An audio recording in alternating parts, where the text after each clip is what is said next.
জিনিস কম্প্রেস করে, যে জিনিসগুলো পরীক্ষায় আসার মতো এবং রিটেনে আমরা অ্যানালাইসিস করে দেখলাম যে রিটেনে আসতে পারে বা এমসিকিউ থাকতে পারে, সেই অংশগুলো তুলে নিয়ে আমরা এই চ্যাপ্টারটাকে সাজাইছি। 2টা চ্যাপ্টার যদিও আজকে একসাথে, আমরা চেষ্টা করব সময়ের মধ্যেই শেষ করে দেওয়ার জন্য, তোমরা একটু সাথে থাকবা। ওকে, তো প্রথমে আমরা চলে যাই আমাদের হচ্ছে আজকে কোষ বিভাজন এবং কোষ রসায়নে। আমি ডাক্তার জাহিদ, সোহরাওয়ার্দী মেডিকেল কলেজে আছি, তোমরা অনেকেই জানো, সুজা ভাইয়া। আর তোমাদের আরেকটা, তোমাদের কিউএনএ বক্সে আছেন তোমাদের আদনান ভাই। ভিডিওটা অফ করে দিই, ভিডিও অফ করে আমরা চলে যাই আমাদের ফার্স্টে আমরা পড়বো একটু কোষ রসায়ন চ্যাপ্টারে।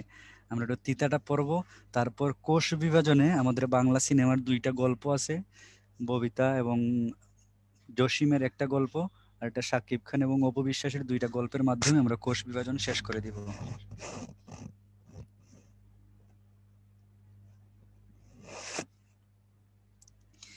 কোষ বিভাজন, কোষ রসায়ন এই চ্যাপ্টারের মধ্যে, একটা মিনিট দাঁড়াও।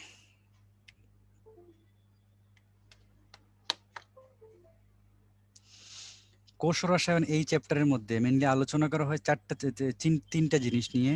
একটাকে বলি আমরা কার্বোহাইড্রেট বা কার্বস, আর একটা আলোচনা করা হয় প্রোটিন নিয়ে, আর একটা জিনিস আলোচনা করা হয় লিপিড নিয়ে। মেইনলি এই 3টা টপিক কোষ রসায়নের মধ্যে। এখন তোমরা আবার জানো যে প্রোটিন তৈরি করতে গেলে লাগে অ্যামাইনো অ্যাসিড, মানে অ্যামাইনো অ্যাসিড দিয়েই প্রোটিন তৈরি হয়। তাহলে এই চ্যাপ্টারে আমরা অ্যামাইনো অ্যাসিড নিয়ে আলোচনা করব। আবার তোমরা দেখবা যে পৃথিবীর সকল এনজাইমই হচ্ছে প্রোটিন, তাহলে আমরা এনজাইম নিয়ে আলোচনা করব। তাহলে এনজাইম, অ্যামাইনো অ্যাসিড, প্রোটিন এগুলো মোটামুটি সিমিলার, একসাথেই। সাউন্ডটা আস্তে আস্তে বাড়বে, মানে কথা বলার শুরুতে সাউন্ড একটু কম থাকে, তারপরে আস্তে আস্তে দেখবো সাউন্ড হাই হয়ে যাবে একদম। তাহলে আমরা কার্বোহাইড্রেট, প্রোটিন এবং লিপিড এই 3টা নিয়ে আলোচনা করব। কার্বোহাইড্রেট নাম শুনেই তুমি কি বুঝবা, দেখো কার্বোহাইড্রেট মানে এখানে কার্বন আছে, আর হাইড্রেটস শব্দের অর্থ হচ্ছে পানি।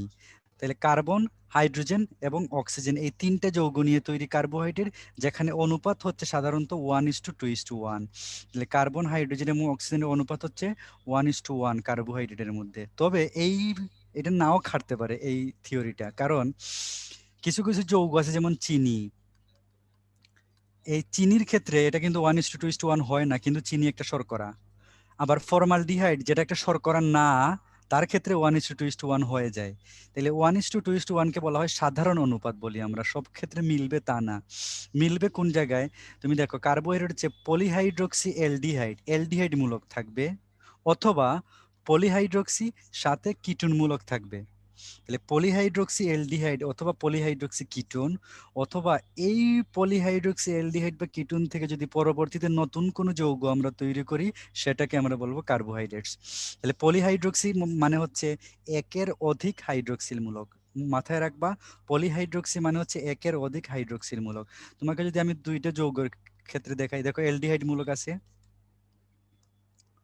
এই যৌগটার ক্ষেত্রে তুমি দেখো এখানে 2টা হাইড্রোক্সিল মূলক আছে। আমি বলছিলাম একের অধিক হাইড্রোক্সিলকে আমি বলবো পলিহাইড্রোক্সি। ক্লিয়ার? তাহলে তুমি দেখো একের অধিক হাইড্রোক্সিল মূলককে আমরা বলি পলিহাইড্রোক্সি। তাহলে পলিহাইড্রোক্সি, আর এইটাকে বলা হয় অ্যালডিহাইড। তাহলে এই যৌগটা হচ্ছে পলিহাইড্রোক্সি আছে, অ্যালডিহাইড আছে, সো এটা একটা কার্বোহাইড্রেট। আবার তুমি আরেকটা জিনিস চিন্তা করো, যে 3টা CH2OH, CH2OH, আর এটা হচ্ছে কিটোন মূলক। So, এটা কিটোন মূলক। তাহলে তুমি একটা জিনিস দেখো, সরি এটা হবে না, কিটোন মূলক। তাহলে এইখানেও কি একের অধিক হাইড্রোক্সিল মূলক আছে, তাহলে পলিহাইড্রোক্সি বলতে পারি আমরা এটাকে, আর সাথে কিটোন মূলক আছে, তাহলে পলিহাইড্রোক্সি কিটোন। তাহলে পলিহাইড্রোক্সি এটা ছিল অ্যালডিহাইড, আর হচ্ছে পলিহাইড্রোক্সি কিটোন, তাহলে এইটাও একটা শর্করা, এখানে পলিহাইড্রোক্সি কিটোন আছে, এইটাও একটা শর্করা। তুমি অলওয়েজ মনে রাখবা যে কার্বোহাইড্রেটের 1 নাম্বার কার্বনে থাকে অ্যালডিহাইড মূলক 2 3, তাহলে অ্যালডিহাইড মূলক 1 নাম্বার কার্বনে 1 2 3, কিটোন মূলক থাকে 2 নাম্বার কার্বনে, কিটোন 2 নাম্বার কার্বনে থাকে। তাহলে পলিহাইড্রক্সি হওয়ার জন্য মিনিমাম 2টা কার্বন লাগবে, 2টা হাইড্রোক্সিল মূলকের জন্য 2টা কার্বন লাগে, আর অ্যালডিহাইড অথবা কিটোনের জন্য আরো একটা কার্বন লাগে। তাহলে বলো যে একটা, আমাকে একটু চ্যাট বক্সে জানাও তোমরা, যে অ্যালডিহাইড অথবা পলিহাইড্রোক্সি অ্যালডিহাইড বা পলিহাইড্রোক্সি কিটোন মিলেই তো আমাদের কার্বোহাইড্রেট হয়। একটা কার্বোহাইড্রেট বা শর্করা হওয়ার জন্য মিনিমাম কয়টা কার্বন লাগবে? মিনিমাম কয় টাকা? আতিক, রিফাত, মোমেন, সামি, মেহেদি, আনিক, সবাই বলছে রাইট। অনেকে দুইটা বলছে, দুইটা হবে না। একটা শর্করা হওয়ার জন্য মিনিমাম 3টা কার্বন লাগবে, কারণ পলিহাইড্রক্সির জন্য মিনিমাম দুইটা, দুইটার থেকে শুরু করে এটা অসংখ্য হইতে পারে। পলিহাইড্রক্সির জন্য দুইটা, আর অ্যালডিহাইড বা কিটোনের জন্য আরো একটা কার্বন লাগে। সো মিনিমাম 3টা কার্বন লাগে একটা কার্বোহাইড্রেট হইতে গেলে। তাহলে একটা কার্বোহাইড্রেট হইতে গেলে মিনিমাম 3টা কার্বন লাগবে। সবাই বলছে তিনটা তিনটা তিনটা, 2 এর বেশি লাগবে, মানে 2 এর বেশি তো অবশ্যই, 2 এর বেশি 3টা লাগবে। 4টা হইতে পারে, 5টা হইতে পারে, 6টা হইতে পারে, হাজার খানিক হইতে পারে, কোনো সমস্যা নাই। দেখো একে বলা হয় কার্বনের জলায়ন। কার্বনের জলায়ন মানে কি? দেখো পানির সাথে কার্বন আছে, এই জন্য এটাকে বলা হয় কার্বনের জলায়ন। আর উদ্ভিদের শুকনা যদি ওজন দেখি আমরা, তাহলে শুষ্ক ওজনের 50 থেকে 80 ভাগ হচ্ছে কার্বোহাইড্রেট। ওকে, কার্বোহাইড্রেটের বৈশিষ্ট্যগুলো অনেকটা চিনির মতো। তুমি দেখো এটা দানাদার হইতে পারে, মাঝে মধ্যে ফাইবার বা তন্তুময় হয়। যেমন আমরা যে শাকসবজি খাই, এগুলোকে প্রচুর ফাইবার পাওয়া যায়, এবং ওই ফাইবার গুলো হচ্ছে এই সেলুলোজ। এগুলো হজম হয় না, আমাদের ফাইবার হিসেবে বের হয়ে যায় পরবর্তীতে। সাধারণত স্বাদে মিষ্টি হয়, তবে সেলুলোজ যেটা, এটা স্বাদহীন। এটা আমাদের ভিতরে কিন্তু হজম হয় না সেলুলোজটা। এই সেলুলোজ হচ্ছে উদ্ভিদের ক্ষেত্রে তার কোষ প্রাচীর গঠনে কাজ করে। এটা তাপ প্রয়োগ করলে, যেমন উদ্ভিদের যেমন গাছের ডাল বা কাঠ, এগুলার ক্ষেত্রে প্রচুর সেলুলোজ থাকে। তো এগুলাকে তুমি তাপ যদি দাও, তাহলে তুমি দেখবা অঙ্গারে পরিণত হয়, মানে কালো হয়ে যায়, কয়লা হয়ে যায়। আর অধিকাংশ চিনি পানিতে দ্রবণীয়, তুমি দেখো। এবং এরা আলোক সমানুতা প্রদর্শন করে। আলোক সমানুতা জিনিসটা তোমাদের একটু বলি, যে কনফিউশনে আলোক সমানুতা কি। একটা, তুমি যদি একটা শর্করাকে পানির মধ্যে গুলায় ফেলো, পানির মধ্যে গোলানোর পরে তুমি যদি ওই পানির মধ্যে লাইট মারো, তুমি দেখবা লাইটটা পানির ভিতরের মধ্যে যেন ঘুরে যাচ্ছে, হয় ডানে ঘুরে অথবা বামে ঘুরে। তাহলে এই যে লাইট যে পানির ভিতরে ঘুরে যাওয়া, এইটাকে বলি আমরা আলোক সমানুতা। হয় সে ডানে ঘুরবে অথবা বামে ঘুরবে, ডানে ঘুরলে ডানাবর্তী, আর বামে ঘুরলে বামাবর্তী। এটাই হচ্ছে আলোক সমানুতা। ওকে, তারপরে তুমি দেখো কার্বোহাইড্রেটের কাজ, তুমি সহজ কথায় মনে রাখতে পারো কার্বোহাইড্রেটের কাজগুলা। কার্বোহাইড্রেটের কাজের ক্ষেত্রে মনে রাখতে পারো যে শসা দে লুবি। কার্বোহাইড্রেটের কাজ হচ্ছে শসা দে লুভি। শসা তাহলে এই যে শসা হচ্ছে শক্তির উৎস হিসেবে কাজ করে। তারপরে সা দিয়ে হচ্ছে সাপোর্টিং স্ট্রাকচার হিসেবে কাজ করে। দে দিয়ে হবে, তুমি দেখবা যে সে দেহ গঠন করে, সে দেহ গঠন করে দে দিয়া। আর লো দিয়া হচ্ছে আমাদের জয়েন্ট স্পেসের মধ্যে সে লুব্রিকেন্ট হিসেবে কাজ করে, মানে আমাদের দুইটা হাড্ডির যাতে ঘর্ষণ না হয়, এই জন্য সে লুব্রিকেন্ট হিসেবে কাজ করে। ওকে, তুমি দেখো ডিএনএ এর একটা সুগার আছে, ডিএনএ এর মধ্যে শর্করা, যার নাম হচ্ছে ডিঅক্সিরাইবোজ। আর আরএনএ এর মধ্যে আরেকটা জিনিস পাওয়া যায়, যার নাম হচ্ছে রাইবোজ। তাহলে ডিঅক্সিরাইবোজ এবং রাইবোজ, ডিএনএ এবং আরএনএ এর যে গাঠনিক উপাদান, সেটাও কিন্তু শর্করা। ডিঅক্সিরাইবোজ এবং রাইবোজ দুইটাই হচ্ছে শর্করা। এটার নাম হচ্ছে পেন্টোজ সুগার। আমরা একটু পরে আসবো পেন্টোজ সুগার কি। যারা সঞ্চয় হিসেবে থাকে, খাদ্য বস্ত্র এগুলো হিসেবে আমাদের দেয়, আমাদের খাদ্য হিসেবে আমরা প্রচুর শর্করা খাই। আমরা যে কাপড় পরি, এটাও সেলুলোজ বা ফাইবার দিয়ে তৈরি হয়, যেমন তুলা, তুলা দিয়ে তৈরি হয়, এটা শর্করা। আর উদ্ভিদের কোষ প্রাচীর তৈরি করে সেলুলোজ। কোষ প্রাচীর তৈরি করার মাধ্যমে কোষকে দৃঢ়তা দেয়, কোষকে সুরক্ষা প্রদান করে সেলুলোজ। বলো ফার্স্ট পোল, পোল অ্যান্সারের ক্ষেত্রে খুব সাবধান। যেটা দাগাচ্ছ এটা ঠিক কিনা দেখে শুনে তারপরে প্রেস করবা।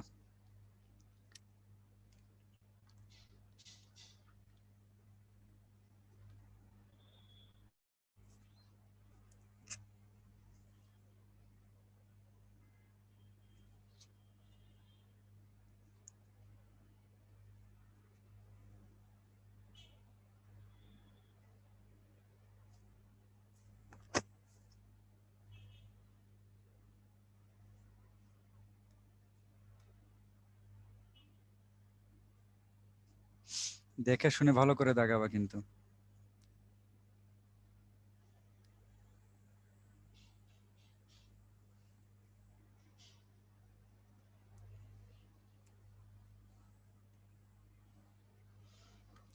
ওকে, আমি ভাবছিলাম তোমরা এটা 100% অ্যান্সার করবা, তাও 93%। মর্নিং শোজ দ্য ডে, তোমরা ভালো করছো, দেখি সারাদিন আমাদের কিভাবে যায় আজকে, তাই না? ওকে, আমরা পরবর্তীতে চলে যাই আমাদের নেক্সট স্লাইডে। কার্বোহাইড্রেট শ্রেণী বিভাগ। কয়েকটা ভাগে কার্বোহাইড্রেটকে ভাগ করা যায়, সেটা কি বিজারক কিনা, সেটা স্বাদের উপর ভিত্তি করে সেটাকে মিষ্টি কিনা, অথবা সেটার মধ্যে কয়টা অণু আছে তার উপরে ভিত্তি করে। তাহলে প্রথমত আমরা স্বাদের উপর ভিত্তি করে শ্রেণী বিভাগ করলাম সুগার এবং নন সুগার। সুগার এবং নন সুগার। সুগার মানে মিষ্টি বা চিনি, তুমি চিনির সাথে কল্পনা করতে পারো চিনি খাইতে মিষ্টি, চিনি দেখতে দানাদার, আর চিনি পানিতে দিলে দ্রবণীয় হয়। কি কি আছে, যেমন আমরা যে গ্লুকোজ খাই এটা মিষ্টি, ফ্রুক্টোজ এটাও মিষ্টি, সুক্রোজ খাই এটা, সুক্রোজটা তো ডিরেক্ট, সুক্রোজকে আমরা চিনি বলি। তাহলে মনে রাখবো একটু পরে আমরা বইয়ে পড়বো সকল মনোস্যাকারাইড এবং সকল ডাইস্যাকারাইড। ডাইস্যাকারাইড আমরা একটু পরে মনোস্যাকারাইড কি ডাইস্যাকারাইড কি এটা পড়বো। এই পৃথিবীর সকল মনোস্যাকারাইড এবং সকল ডাইস্যাকারাইড এরা হচ্ছে সুগার। তাহলে নন সুগার কারা? চিনির ঠিক উল্টা বৈশিষ্ট্য, এরা মিষ্টি নয়, এরা অদানাদার, এরা পানিতে অদ্রবণীয়। কারা কারা? সকল অলিগোস্যাকারাইড, সকল অলিগোস্যাকারাইড প্লাস সকল পলিস্যাকারাইড, এগুলো হচ্ছে নন সুগার। তাহলে পলিস্যাকারাইড যে উদাহরণগুলো তোমার সামনে আসবে যেমন স্টার্চ, সেলুলোজ, গ্লাইকোজেন, এগুলো পলিস্যাকারাইড। তাহলে সকল পলিস্যাকারাইড এবং সকল অলিগোস্যাকারাইড আর নন সুগার, আর নন সুগার। দেখো এখানে অণুর উপর গঠন অণুর উপর ভিত্তি করে। তাইলে অণু কাকে বলে? একটা কার্বোহাইড্রেট একটা ক্ষুদ্রতম জিনিস, মানে একটা ক্ষুদ্রতম গঠন যেটাকে আর মানে ভাঙ্গে ছোট করা যায় না। তাহলে কার্বোহাইড্রেট একটা ক্ষুদ্রতম অণু যেটাকে ভেঙ্গে আর ছোট করা যায় না, সেটাকে বলা হয় স্যাকারাইড, সেটাকে বলা হয় স্যাকারাইড। তাহলে স্যাকারাইড কি? একটা ক্ষুদ্রতম অণু যেটাকে আর ভাঙ্গা যায় না, ওই ক্ষুদ্রতম অণুটাকে আমরা বলি মনোস্যাকারাইড, মানে স্যাকারাইড বলি। স্যাকারাইড যদি একটা থাকে তাহলে তার নাম মনোস্যাকারাইড, দুইটা থাকলে ডাইস্যাকারাইড, তিনটা থাকলে তার নাম হচ্ছে ট্রাইস্যাকারাইড, আর যদি অনেকগুলা থাকে তাহলে তার নাম হচ্ছে পলিস্যাকারাইড। তাহলে মনোস্যাকারাইড কারা কারা? তুমি দেখো গ্লুকোজ, সাধারণত গ্লুকোজ, ফ্রুক্টোজ এটা দিয়ে প্রশ্ন আসে। তাহলে গ্লুকোজ, ফ্রুক্টোজ এগুলো হচ্ছে মনোস্যাকারাইড। এছাড়া তোমার গ্যালাক্টোজ আছে, দুধের মধ্যে পাওয়া যায় গ্যালাক্টোজ, এটাও কি মনোস্যাকারাইড। ডাইস্যাকারাইড কারা?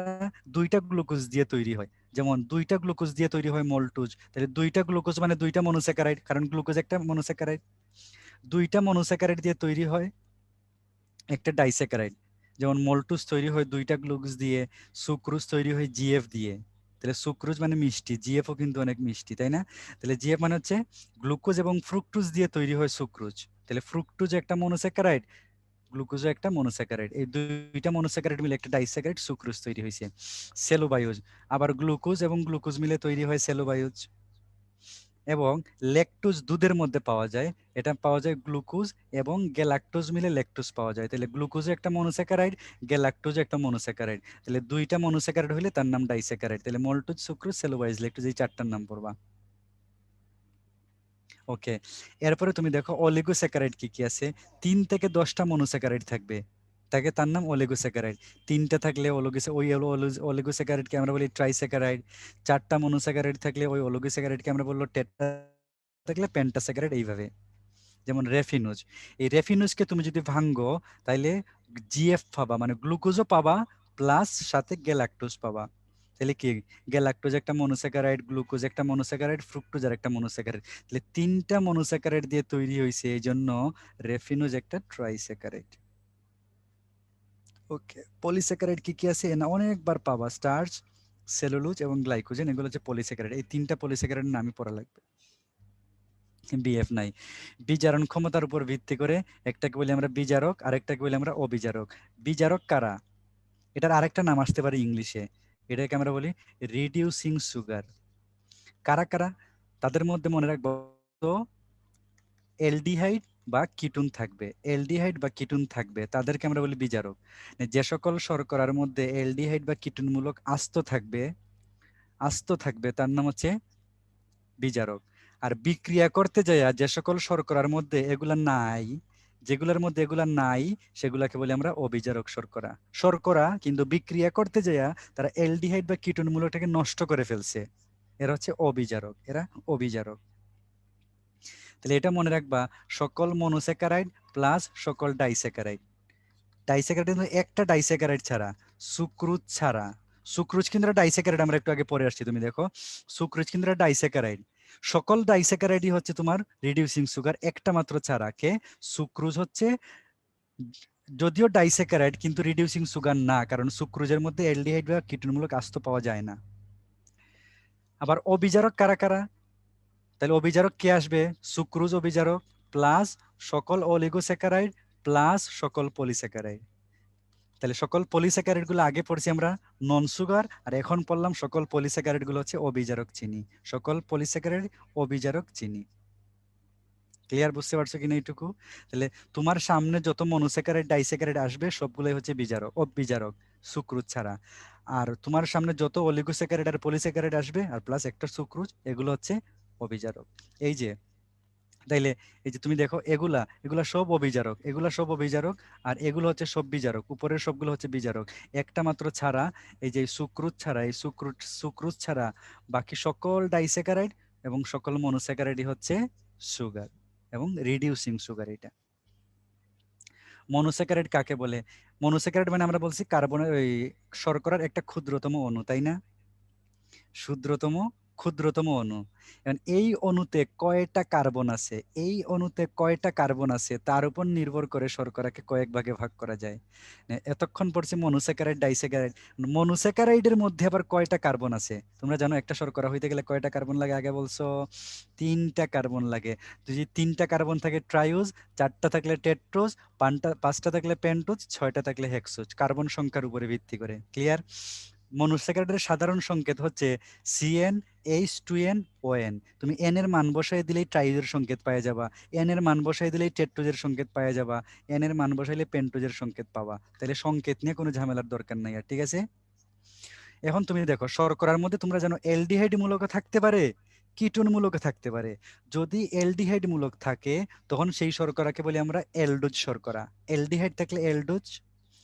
আর যদি কিটোনমূলক থাকে তখন সেটাকে আমরা বলি কিটোজ। তাহলে কিটোনমূলক থাকলে তখন তাকে আমরা বলি কিটোজ, আর অ্যালডিহাইড মূলক থাকলে তারে বলি আমরা অ্যালডোজ। ক্লিয়ার? তাহলে ট্রাইউজ 3 কার্বন বিশিষ্ট অ্যালডোজও আছে, কিটোজও আছে। 4 কার্বন বিশিষ্ট অ্যালডোজও আছে, কিটোজও আছে। এই 4টা তোমাকে আমি দিব 3টা স্টার দিব, এই 4টা পড়াই লাগবে।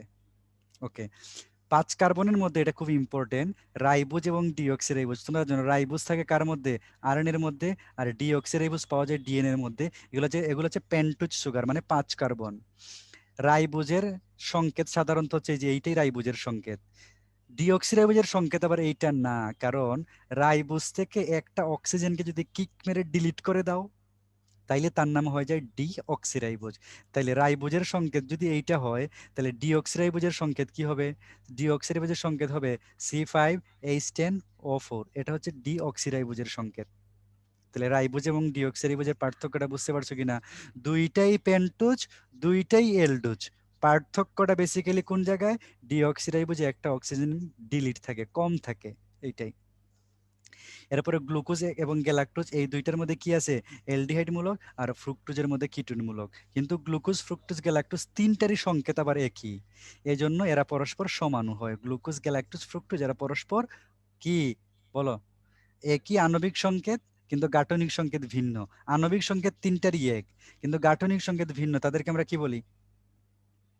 আণবিক সংকেত এক কিন্তু গাঠনিক সংকেত ভিন্ন, রাইট? ফার্স্টে সামি বলছে আইসোমার, বা আমরা কি বলি? মমিন বলছে আইসোমার। তাদেরকে আমরা বলি আইসোমার বা সমাণু বলি, রাইট? আইসোমার বা সমাণু বলি আমরা। তাহলে গ্লুকোজ, ফ্রুক্টোজ, গ্যালাক্টোজ এগুলো হচ্ছে সমাণু।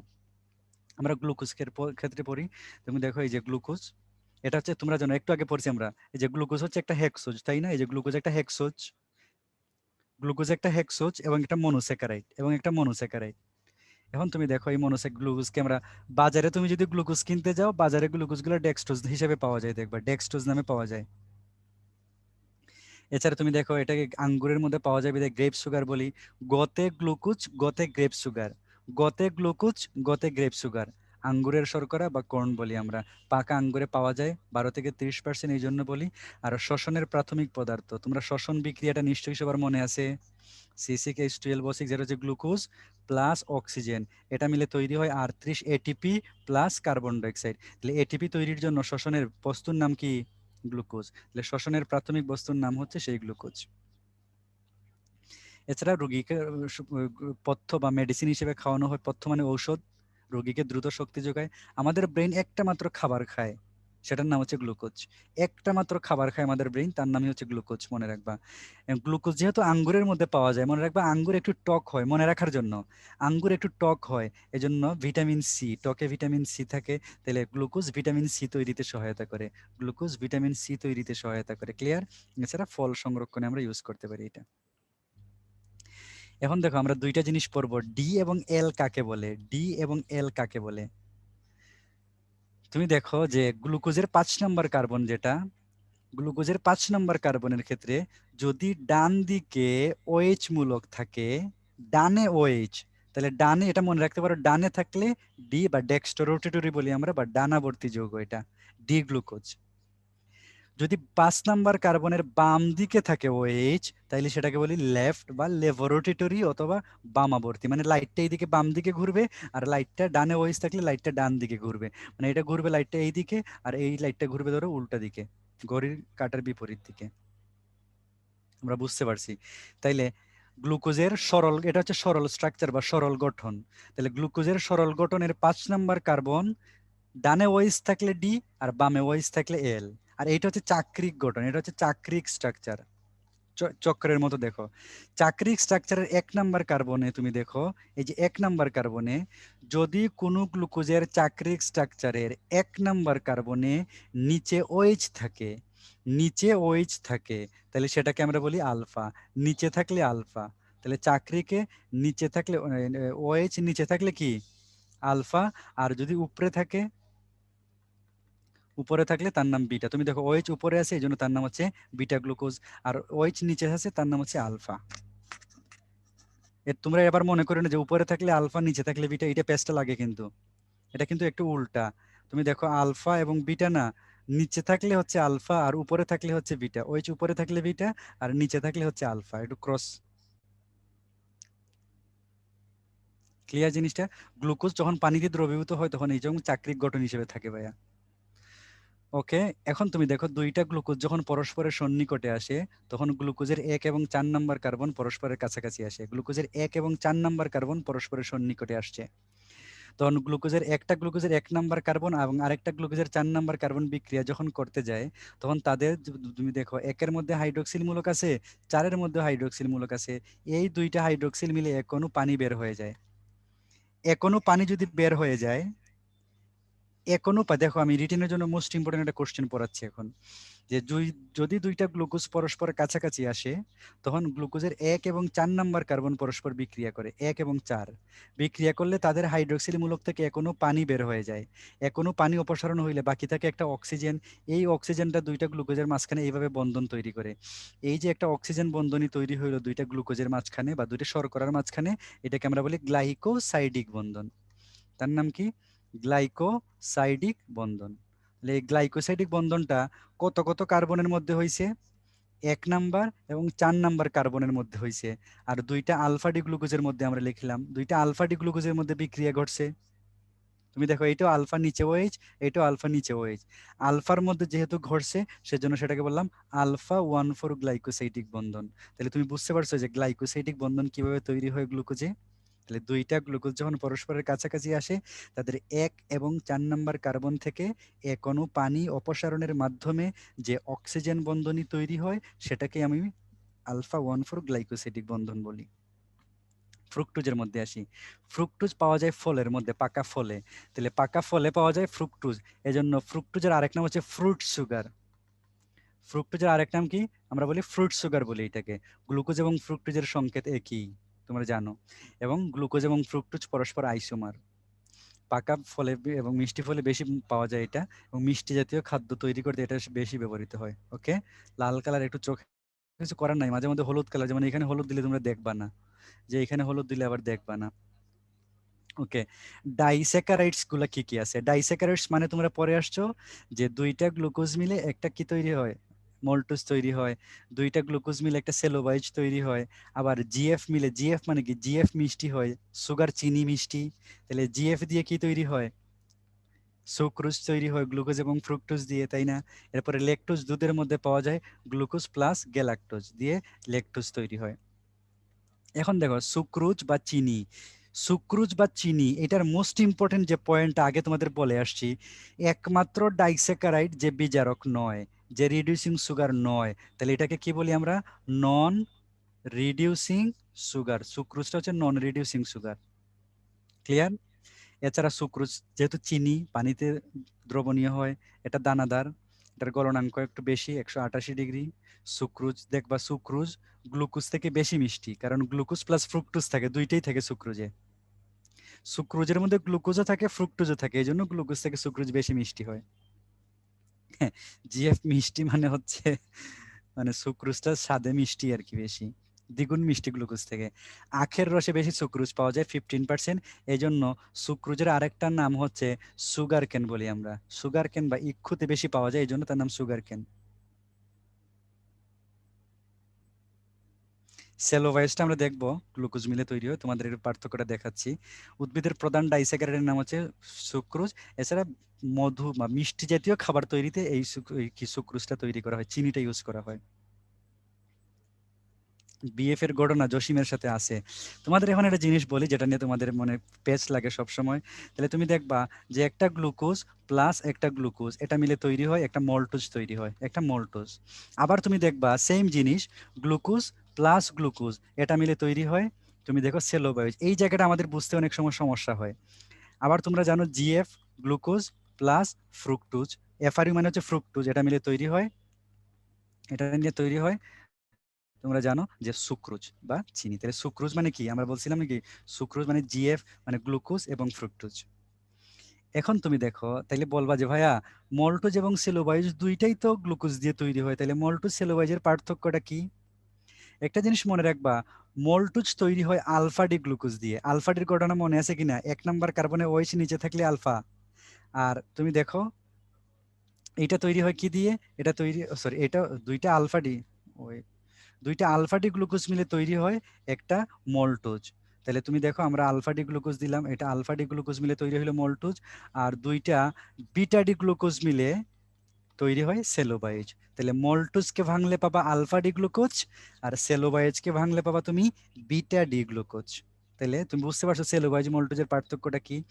এখন আবার তুমি যদি এমন কাজ করো যে অসংখ্য আলফা ডি গ্লুকোজকে একসাথে বানাও, তখন তৈরি হয়ে যাবে স্টার্চ। অসংখ্য বিটা ডিকে যদি একসাথে করো তাহলে তার নাম হয়ে যাবে সেলুলোজ।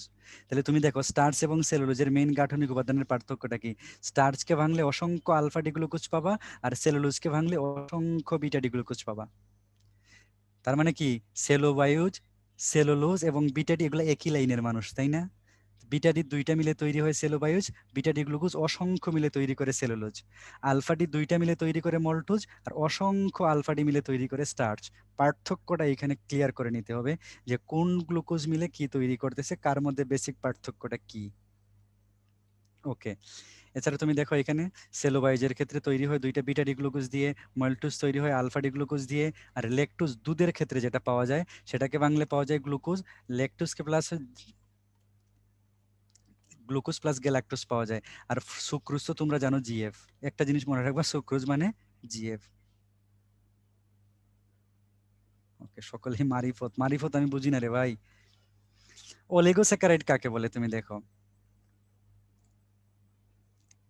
তুমি দেখো 3 থেকে 10টা মনোস্যাকারাইড অণু, 3 থেকে 10টা মনোস্যাকারাইড থাকলে তারে বলি আমরা অলিগোস্যাকারাইড। তাহলে এটা মনে রাখতে পারো যে এই যে রাফি স্টেক দিয়ে ভাত খায়, ঠিক আছে, এই যে রাফি স্টেক, তোমরা জানো মাংসের যে মাংস কি করে, মাংসের স্টেক দিয়ে সে কি করে ভাত খায়, ভাত খায়।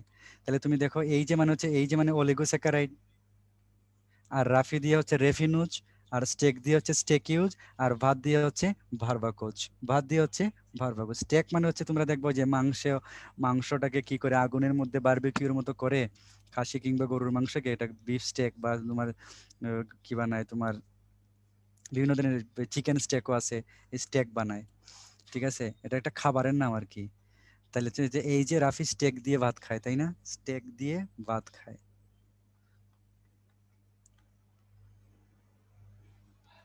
ওকে, নিচেরটা একটু দেখা যাচ্ছে না যদি চলে যায়, এটা হচ্ছে ভাত খায় মানে হচ্ছে ভার্বাকোজ।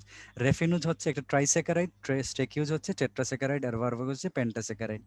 তোমাদের জন্য সেকেন্ড বলি এই চ্যাপ্টারের, একটু দেখে শুনে অ্যান্সার করো, এটা কিন্তু তোমাদের চ্যালেঞ্জ। ফার্স্টে কিন্তু তোমরা 90% এর উপরে ভালো অ্যান্সার করছো, এখন দেখি তোমরা কতজন করো। নিচের কোনটি ডাইস্যাকারাইড? ডাইস্যাকারাইড মানে নিচের কোনটিতে দুইটা মনোস্যাকারাইড আছে?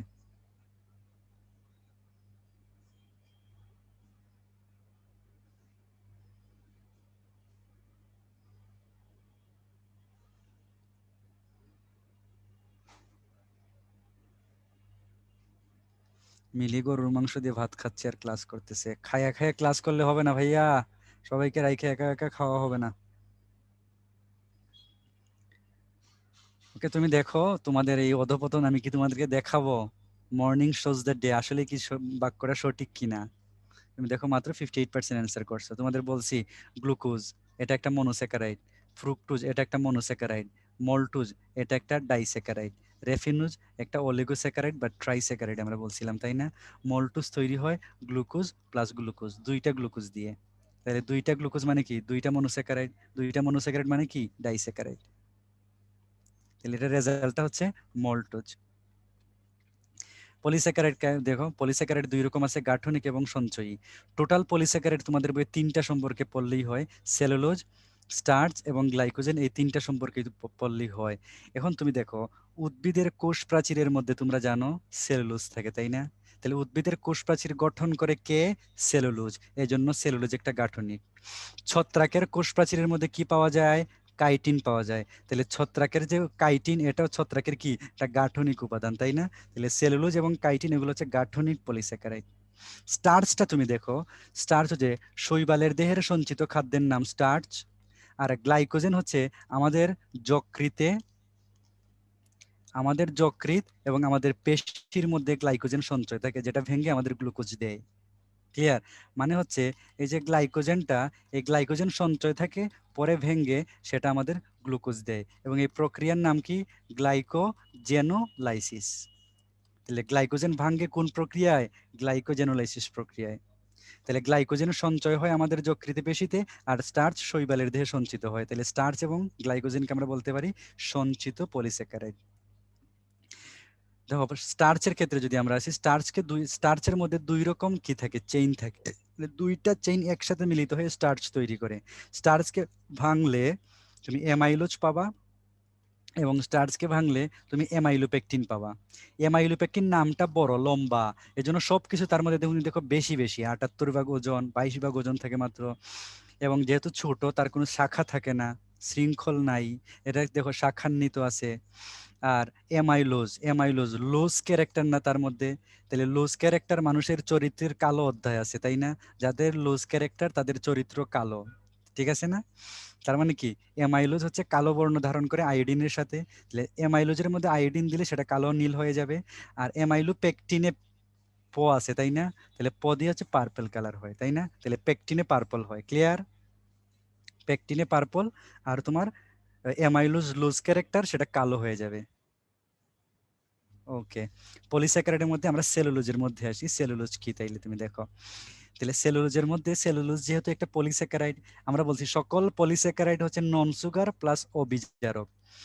সকল পলিস্যাকারাইড নন সুগার প্লাস এগুলো হচ্ছে অবিজারক হয়, পানিতে অদ্রবণীয়। নন সুগারের বৈশিষ্ট্য অদ্রবণীয়।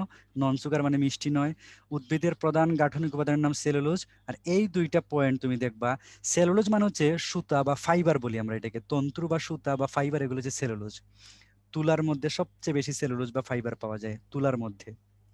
এই দুইটা পয়েন্ট খুব ইম্পর্টেন্ট, এটা 3 স্টার দিলাম, এখান থেকে প্রশ্ন আসতে পারে, সম্ভাবনা আছে।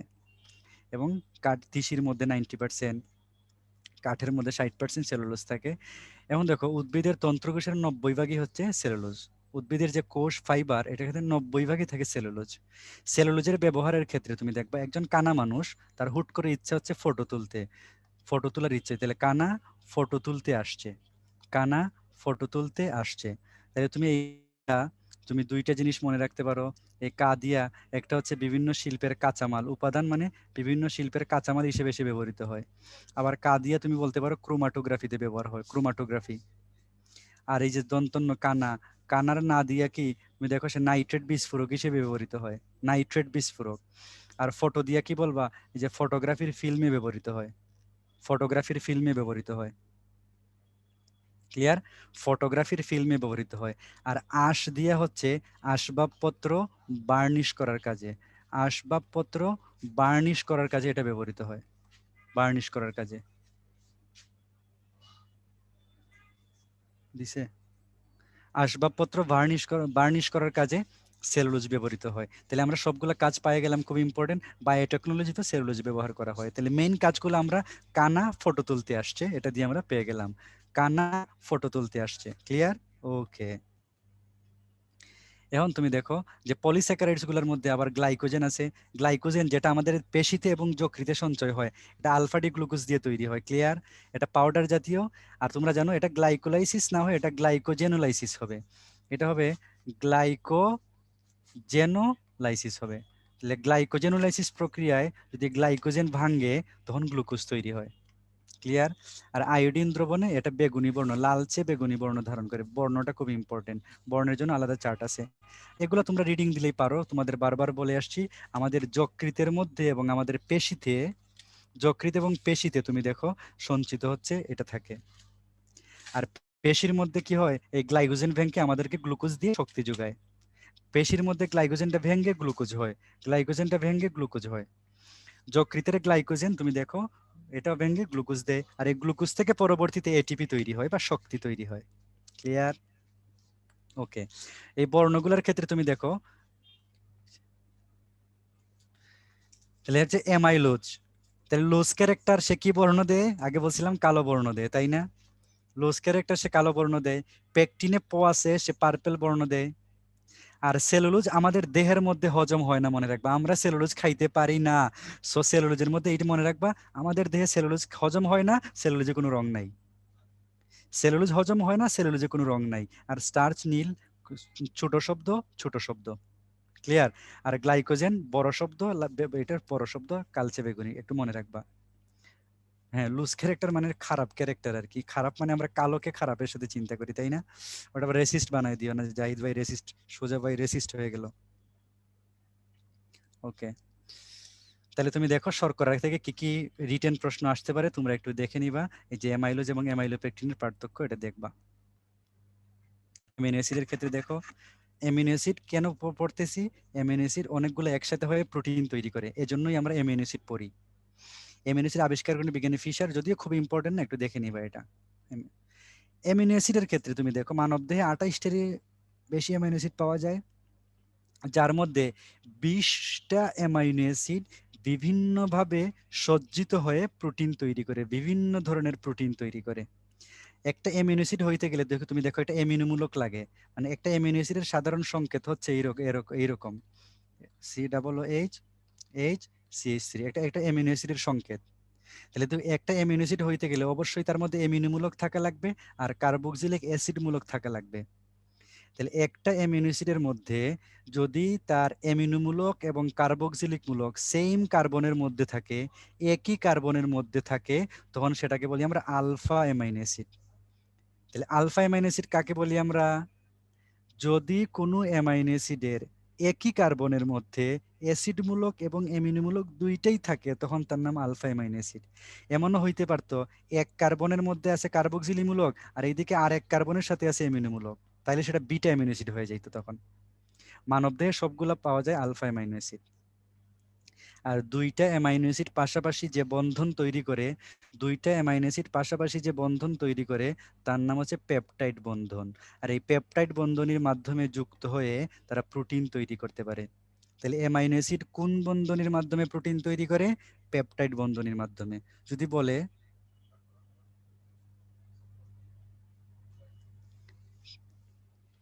পেপটাইড বন্ধনের মাধ্যমে সে প্রোটিন তৈরি করে। আমরা দেখি যে অত্যাবশ্যকীয় অ্যামাইনো অ্যাসিড কোনগুলা, যেটা সিম্পল জিনিস, যেটা আমরা বুঝতে আমাদের সমস্যা হয়। আমাদের যে এটা কোষ, আমরা যখন প্রাপ্তবয়স্ক, তোমরা তো প্রাপ্তবয়স্ক হয়েছো কিনা আমি একটু তোমাদের নিয়ে কনফিউজ। কারণ হচ্ছে তোমাদের বাচ্চাদের ক্ষেত্রে প্রিমুলার থাকে না, তোমাদের প্রিমুলার দাঁত ঠিকই আছে, কিন্তু তোমাদের অনেকের আক্কেল দাঁত নাই। আক্কেল দাঁত নাই, এটা কিন্তু বাচ্চাদের বৈশিষ্ট্য। এজন্য তোমাদের মাঝে মধ্যে আন্ডা বাচ্চা বলি আমি। ওকে, যাই হোক, এটা মজা করে, তোমরা আবার রাগ করবে না যে আন্ডা বাচ্চা, আদর করেই ডাকি তোমাদের। এখন তুমি দেখো আমাদের কোষের ভিতরে 12 রকমের অ্যামাইনো অ্যাসিড অটোমেটিক্যালি তৈরি হয়। 12 রকমের অ্যামাইনো অ্যাসিড অটোমেটিক্যালি তৈরি হয়, যেটা আমাদের কোনো ধরনের কোনো হেডেক নেওয়া লাগে না, এটা অটোমেটিক জৈবনিক মেকানিজমে তৈরি হয়ে যায়।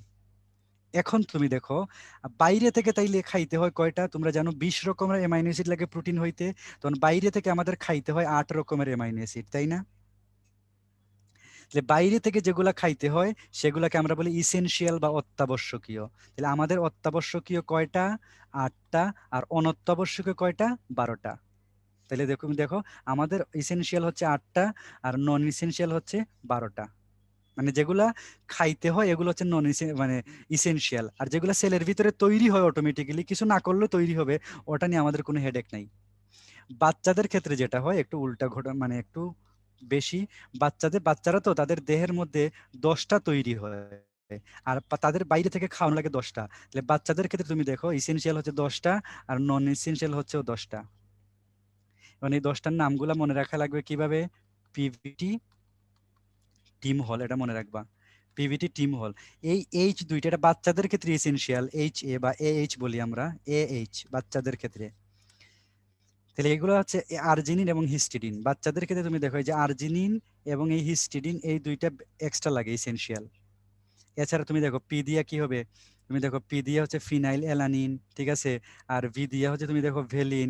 টি দিয়ে হচ্ছে থ্রিওনিন, তাই না? টি দিয়ে থ্রিওনিন। আবার এই টি দিয়ে হচ্ছে ট্রিপটোফেন, ঠিক আছে। আর আই দিয়ে হচ্ছে দেখো আইসিলিউসিন, আই দিয়ে আইসোলিউসিন। এম দিয়ে হবে তুমি দেখো মিথিওনিন। আর এইচ দিয়া হিস্টিডিন, এ দিয়ে আর্জিনিন। আর এল দিয়ে তুমি দেখো লিউসিন। আচ্ছা, এই যে একটা এল দিয়ে আমি দেখলাম কি লিউসিন, আর আরেকটা এল দিয়ে কি হবে?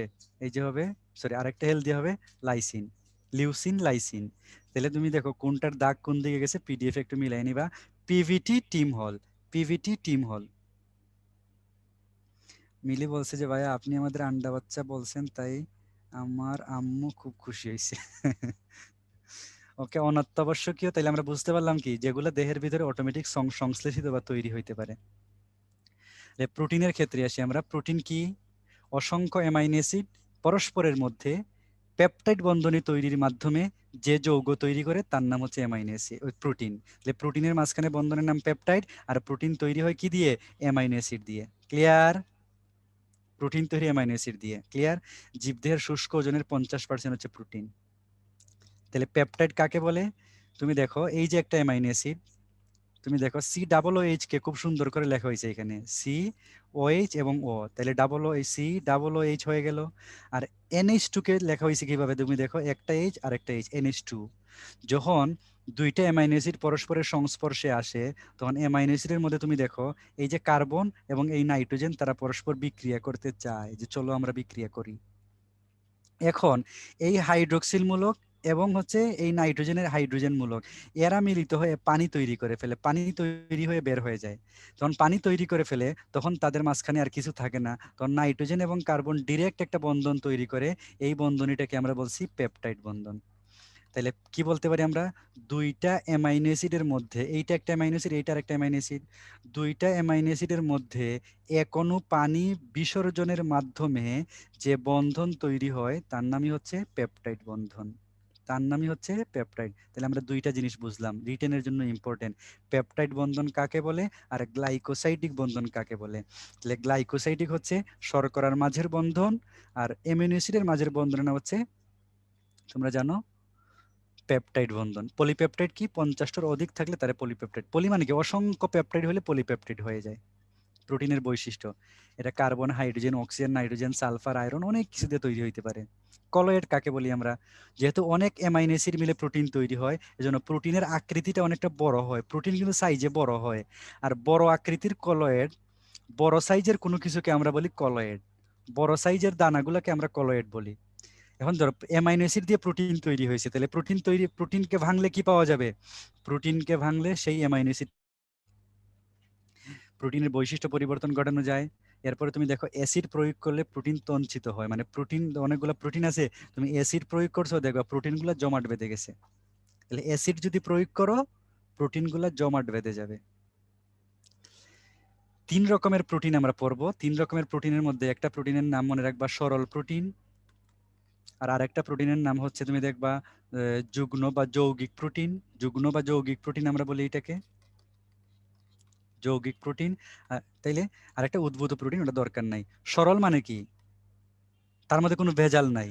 তাহলে এইখানে শুধুমাত্র শুধুমাত্র প্রোটিন থাকবে, তার নাম সরল প্রোটিন। যে প্রোটিনে শুধুমাত্র প্রোটিন আছে, কোনো ভেজাল নাই, তার নাম সরল। আর প্রোটিনের সাথে যদি কিছু ভেজাল থাকে, অন্য কোনো পদার্থ থাকে, তখন তার নাম হচ্ছে যুগ্ম বা যৌগিক প্রোটিন। কারণ অ্যালবুমিন, সরল প্রোটিন 7টার নাম আছে, অ্যালবুমিন, গ্লোবিউলিন, হিস্টোন। তুমি দেখো প্রোলামিন, প্রোটামিন, গ্লুটিনিন এবং স্ক্লেরোপ্রোটিন। এটা হবে স্ক্লেরোপ্রোটিন। আর এটা কি হবে? এটা হবে গ্লুটেনিন। এখন তুমি দেখো এই অ্যালবুমিন এবং গ্লোবিউলিন, এই দুইটা নাম পড়ছিলা, প্লাজমা প্রোটিন পড়ছিলা, মনে আছে কিনা? Albumin, globulin, ফাইব্রোনোজেন, প্রথমবিন। অ্যালবুমিন, গ্লোবিউলিন, ফাইব্রোনোজেন, প্রথমবিন, মনে আছে তোমরা এটা? এই যে প্লাজমা বা রক্তরসের মধ্যে এই দুইটা পাওয়া যায়।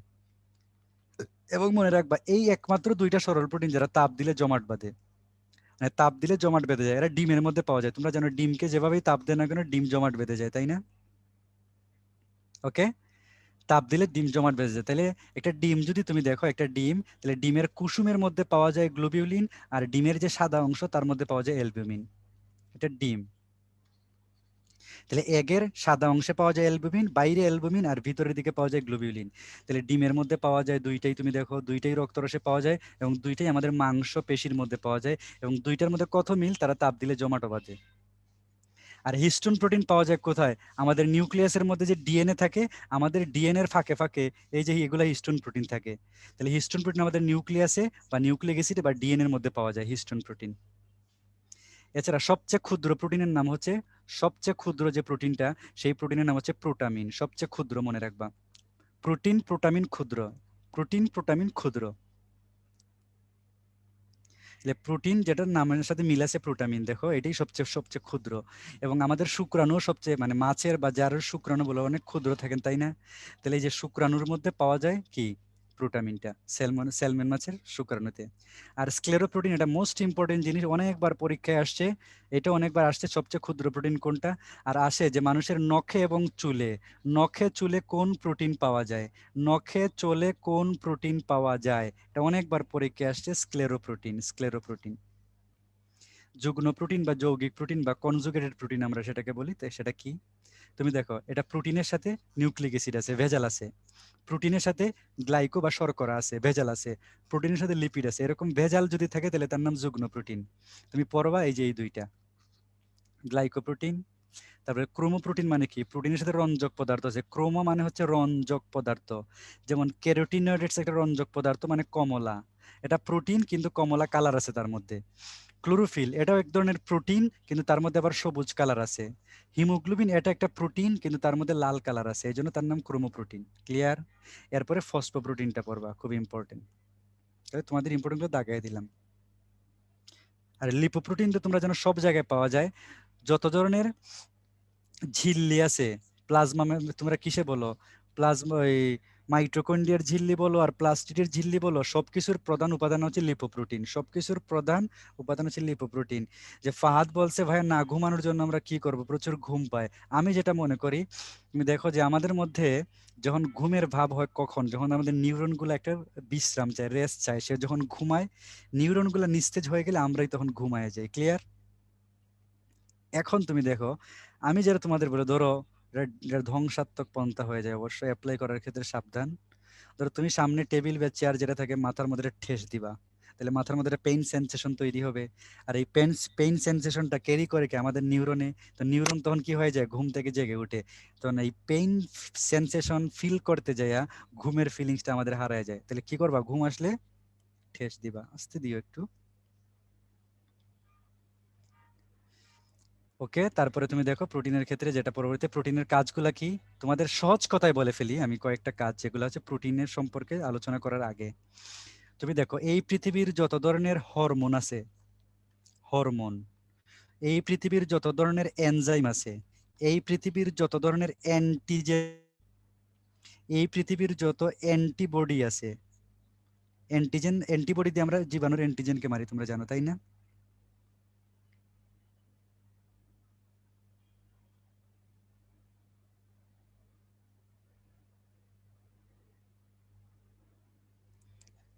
আচ্ছা, ওকে। হরমোন, এনজাইম, অ্যান্টিজেন, অ্যান্টিবডি এই সবগুলাই হচ্ছে প্রোটিন। তাহলে হরমোন এক ধরনের প্রোটিন, এনজাইম এক ধরনের প্রোটিন, অ্যান্টিজেন, অ্যান্টিবডি এগুলো এক ধরনের প্রোটিন। তাহলে তুমি দেখো, আর এই প্রোটিনটা আমাদের বিভিন্ন ঝিল্লির মধ্যে পাওয়া যায়, বিভিন্ন ঝিল্লির মধ্যে প্রোটিন পাওয়া যায়। ক্লিয়ার? যেমন প্লাজমা মেমব্রেনের মধ্যে প্রোটিন পাওয়া যায়। তারপরে তুমি দেখবা আমাদের প্লাস্টিডের, উদ্ভিদের প্লাস্টিডে, আমাদের মাইটোকন্ড্রিয়াতে, কোষ ঝিল্লির মধ্যে পাওয়া যায় এগুলা। এনজাইম হিসেবে কাজ করে, অ্যান্টিবডি হিসেবে কাজ করে। তুমি দেখো, এনজাইম হিসেবে কাজ করে, অ্যান্টিবডি হিসেবে কাজ করে। হিস্টোন প্রোটিন তোমাদের আগে বলছি, ওই যে ডিএনএর ফাঁকে ফাঁকে কি পাওয়া যায়, এই যে হিস্টোন প্রোটিন পাওয়া যায়। এটা নিউক্লিক অ্যাসিডকে অ্যাক্টিভ করে বা নিউক্লিয়াসকে অ্যাক্টিভ রাখে। সাপের বিষ এক ধরনের প্রোটিন, ঠিক আছে? এটা খাইলে তো দূরের কথা, সাপের ছোবলে মানুষ মারা যায়। তবে সবচেয়ে আশার বিষয় হচ্ছে বাংলাদেশের বেশিরভাগ সাপে কিন্তু বিষাক্ত না। ক্লিয়ার? হিমোগ্লোবিন তোমরা জানো, একটু আগে বললাম এক ধরনের প্রোটিন। তোমরা জানো হিমোগ্লোবিন অক্সিজেনের সাথে অক্সি হিমোগ্লোবিন বন্ধন তৈরি করে অক্সিজেন পরিবহন বা সঞ্চালন করে। তাহলে হিমোগ্লোবিন প্রোটিনটা অক্সিজেন পরিবহন করে। ইন্টারফেরন হচ্ছে এক ধরনের প্রোটিন। আমাদের দেহে যখন কোনো ভাইরাস আক্রমণ করে, তখন ওই ভাইরাসের বিপক্ষে আমাদের দেহের সকল কোষগুলোকে সতর্ক করে দেওয়ার জন্য ইন্টারফেরন তৈরি হয়। তাহলে ভাইরাসের বিপক্ষে সারা হিসেবে আমাদের দেহে কি তৈরি হয়? ইন্টারফেরন তৈরি হয়। এটাও এক ধরনের অ্যান্টিবডি বলতে পারি আমরা। এটা এক ধরনের প্রোটিন। আর সকল হরমোন এক ধরনের প্রোটিন। সকল হরমোন এক ধরনের প্রোটিন। এছাড়া এন্ডোরফিন এবং এস ফ্যাক্টর এগুলো প্রোটিন। মেইনলি এই চারটা জিনিসের নাম তোমরা মনে রাখবা, তাইলে সব ক্লিয়ার। তাহলে হরমোনের যা কাজ, এনজাইমের যা কাজ, অ্যান্টিবডি অ্যান্টিজেনের যা কাজ, সবই প্রোটিনের কাজ। সবকিছুকে রক্তে যাইতে হবে ভাইয়া, পেটে পেটে রক্তে যাইতে হবে। ওকে, মেইনলি রক্তে যাইতে হবে। রক্তে গেলেই তখন সেটা বিষ হবে। রক্ত দিয়ে পরিবাহিত হয়ে সমস্ত জায়গায় চলে যাবে। ওকে, তুমি দেখো তাইলে আমাদের পরবর্তী কোশ্চেনটা, যে দুটি অ্যামাইনো অ্যাসিডের মাঝখানের বন্ধনী। তোমরা কিন্তু আগেরটাতে কম কম পারছো, এখন বেশি পারা লাগবে কিন্তু।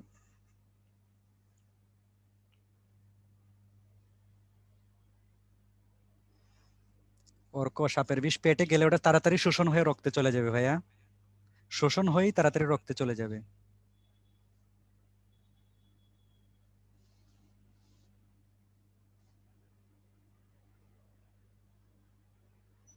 এটা ভুল করলে জাকির বলছে আসলে মাইট দিমু, এখন মাইট দিমু যদি ভুল হয় এটা। তুমি দেখো পিচ্চিরা, তোমরা দেখো, আমি ভাবছিলাম এটা 100% অ্যান্সার করো তোমরা। তাহলে দুটি অ্যামাইনো অ্যাসিডের মাঝখানের বন্ধনের নাম কি? মানে পেপটাইড বন্ধন, তাই না? দুইটা অ্যামাইনো অ্যাসিডের মাঝখানের বন্ধনের নাম হচ্ছে পেপটাইড বন্ধন।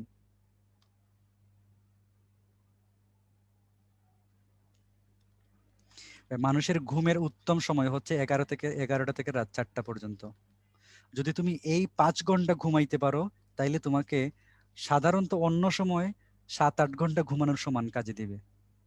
এজন্য রাতে বলছে যে ঘুম আসে না, না আসলেও চেষ্টা করো। আমি যেমন ঘুমানো, যখন রাত্রে ঘুম আসে না, আমি মেডিটেশন করি।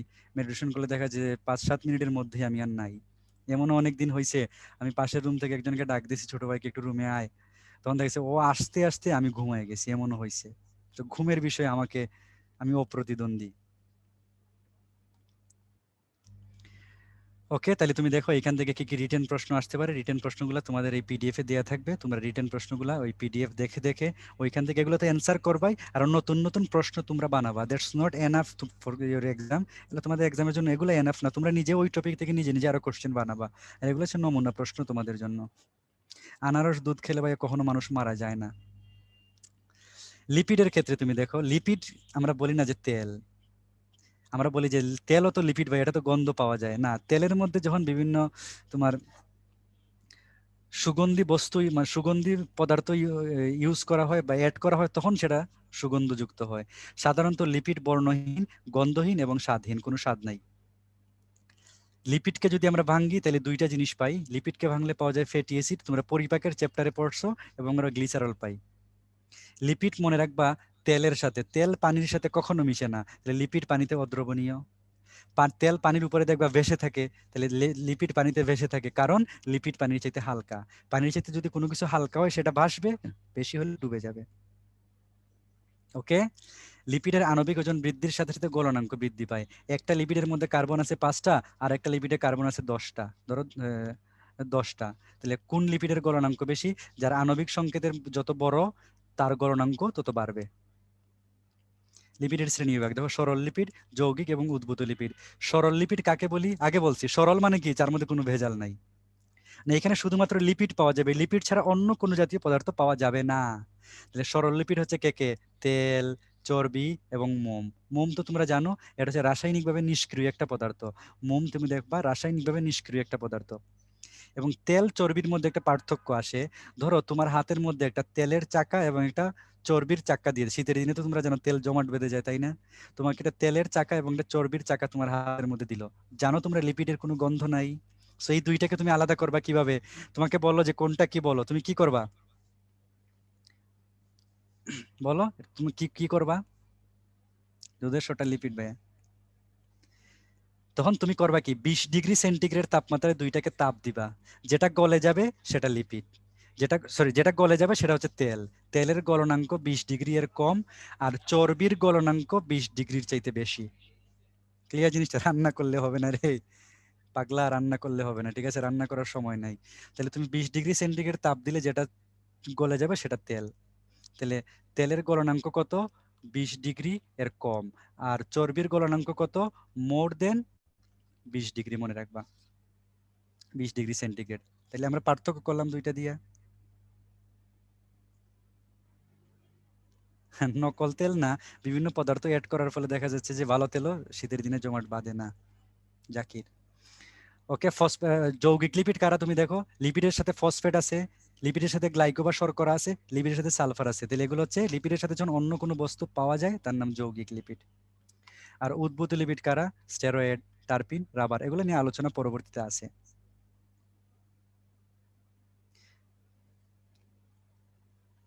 ওকে, তাহলে তোমরা উদ্ভূত লিপিড মনে করতে পারো স্টার্টার, খাবারের আগে যেটা আমরা খাই সেটার নাম কি? স্টার্টার, তাই না?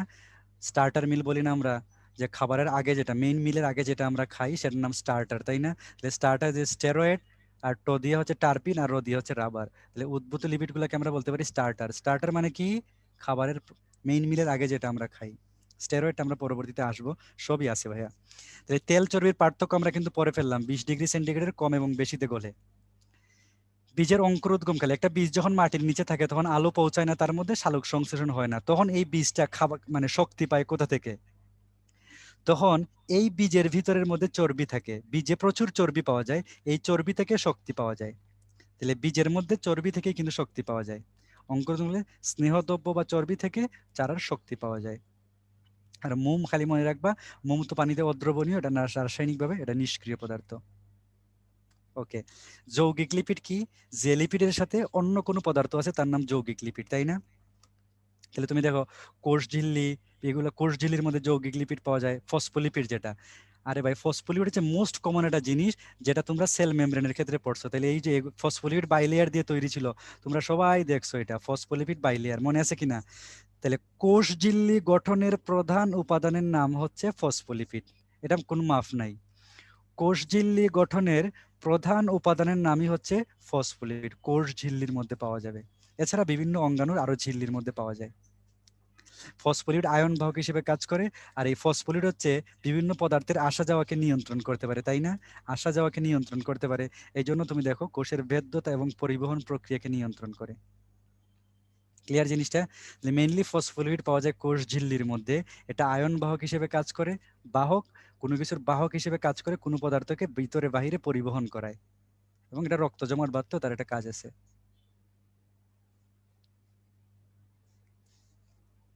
যেমন যে লেসিথিন এবং সেফালিন, ঠিক আছে? এই লেসিথিন এবং সেফালিন এই দুইটা হচ্ছে ফসফোলিপিড, মনে রাখবা। গ্লাইকোলিপিড, গ্লাইকো মানে শর্করা, শর্করা তৈরি হয় প্লাস্টিডের মধ্যে, তাই না? ক্লোরোপ্লাস্টে। তাহলে এই ক্লোরোপ্লাস্টের মধ্যে গ্লাইকোলিপিড বেশি পাওয়া যায়। এছাড়া গ্লাইকোলিপিড তোমরা দেখবা সেল মেমব্রেনের মধ্যে গ্লাইকোলিপিড পাওয়া যায়, যে লিপিডের উপর থেকে যে শর্করা তৈরি হয় তার নাম গ্লাইকোলিপিড। এছাড়া সেল মেমব্রেনে পাওয়া যায়, বেশি পাওয়া যায় ক্লোরোপ্লাস্টের মধ্যে, ক্লোরোপ্লাস্টের মধ্যে বেশি শর্করা পাওয়া যায়, এবং এগুলা ফটোসিনথেসিস প্রক্রিয়ায় সহায়তা করে। লিপোপ্রোটিন কাকে বলে? সহজ বাংলায় মনে রাখবা, আমাদের কোষের ভিতরে যে অঙ্গাণুগুলো আছে, এই অঙ্গাণুগুলার যে মেমব্রেন বা পর্দা, তার মধ্যে লিপোপ্রোটিন পাওয়া যায়। যেমন মাইটোকন্ড্রিয়ার মেমব্রেনে, নিউক্লিয়াসের মেমব্রেনে, প্লাস্টিডের মেমব্রেনে, রাইবোজোমের মেমব্রেনে। এগুলার আবরণটা তৈরি হয় কি?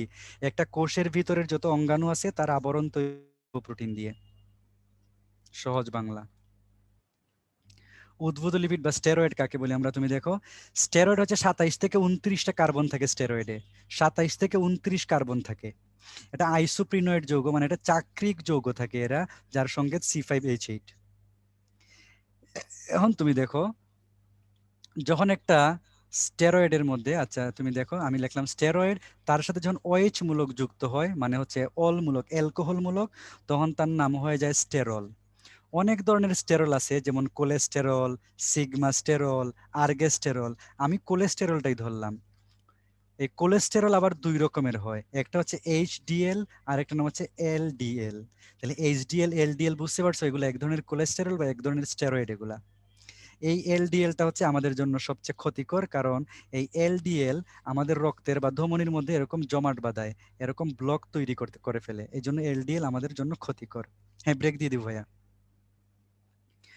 ওকে, তুমি দেখো তাইলে OH মূলক যুক্ত হলে তাকে বলে স্টেরল। অনেক ধরনের স্টেরল আছে, কোলেস্টেরল, সিগমা স্টেরল, আর্গেস্টেরল। এই কোলেস্টেরল আবার দুই রকম, একটার নাম HDL, এটার নাম হচ্ছে LDL, তাই না? LDL বেশি, প্রাণী দেহের মধ্যেই বেশি কোলেস্টেরল পাওয়া যায়, এজন্য প্রাণীর ধমনির মধ্যে ব্লক হয়। কোলেস্টেরল ব্লকের প্রধান উপাদান। চুপড়ি আলুতে, এই যে ছবিতে আছে চুপড়ি আলু, দেখো এই চুপড়ি আলুতে সবচেয়ে বেশি কোলেস্টেরল পাওয়া যায়। ইস্টের মধ্যে আর্গোস্টেরল পাওয়া যায়, ইস্টে আর্গোস্টেরল নামে একটা রিদমে মিল আছে। আর হৃৎপিণ্ডে যখন আমরা চিকিৎসা করি, হৃৎপিণ্ডের ব্লক ছোটাতে সেখানে ডিজিটালিন ইউজ করা হয়। হৃৎপিণ্ডের ব্লক ছোটাতে ডিজিটালিন ইউজ করা হয়, ডিজিটালিন।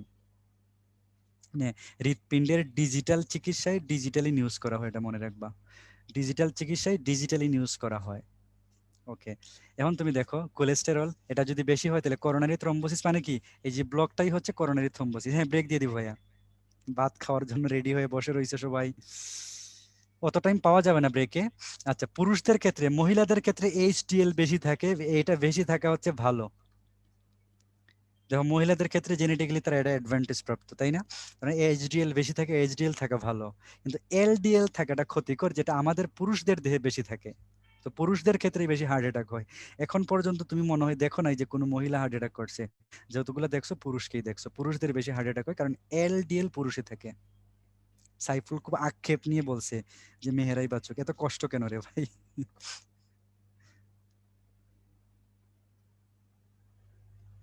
ওকে, তুমি দেখো LDL বেশি থাকা ক্ষতিকর আমাদের জন্য, এই জন্য এগুলো 100-এর নিচে থাকতে হয়, মিলিগ্রাম পার ডিএল বা মিলিগ্রাম পার ডেসিলিটার। তাহলে LDL এর স্বাভাবিক মাত্রা 100-এর নিচে থাকতে হবে। আর HDL আমাদের জন্য ভালো, এটা 40-এর উপরে যত হোক তেমন কোনো সমস্যা নাই। 40-এর উপরে এই সমস্যা নাই। টারপিনস কাকে বলি? টারপিনস একটা আইসোপ্রিনয়েড যৌগ, 10 থেকে 40টা কার্বন থাকে। এটা আইসোপ্রিনয়েড যৌগ, ঠিক আছে? 10 থেকে 40টা আইসোপ্রিন একক দিয়ে তৈরি। আর টারপিনস মেইনলি সুগন্ধি বা প্রসাধনী তৈরিতে ইউজ করা হয়, সুগন্ধি বস্তু হিসেবে। টারপিন এটা সুগন্ধি বস্তু।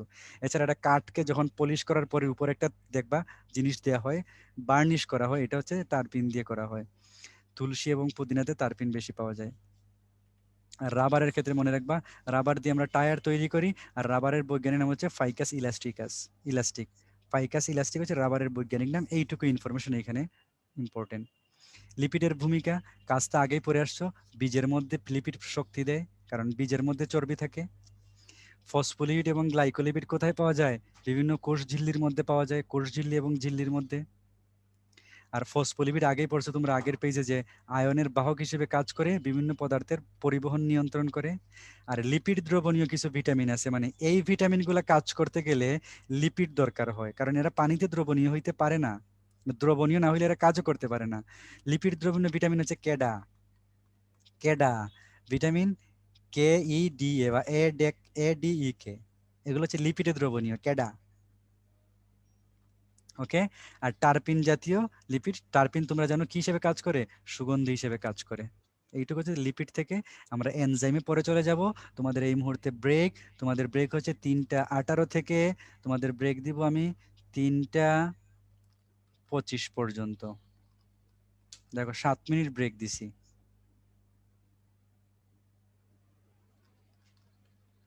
ব্রেক।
5 মিনিট নাকি খাওয়া যায় না, 5 মিনিট তো অনেকে অনেকে খাইছে, আমি নিজেও।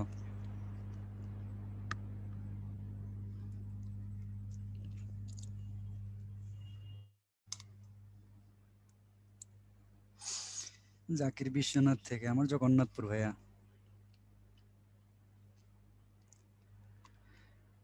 ওকে, আমরা এনজাইমের মধ্যে আসি। এনজাইম হচ্ছে একটা ঘটক। তোমাদের আগে বলছি এই পৃথিবীর সমস্ত এনজাইম হচ্ছে প্রোটিন। তাহলে তুমি দেখো এনজাইমের বৈশিষ্ট্যের মধ্যে এনজাইম হচ্ছে এক ধরনের প্রোটিন। এনজাইম হচ্ছে এক ধরনের প্রোটিন। প্রোটিনগুলো কলয়েড ছিল, সো এনজাইমগুলো কলয়েড, মানে আকারে সাইজে একটু বড় হয়। এনজাইম হচ্ছে নির্দিষ্ট পিএইচ এ কাজ করে, নির্দিষ্ট তাপমাত্রায় কাজ করে।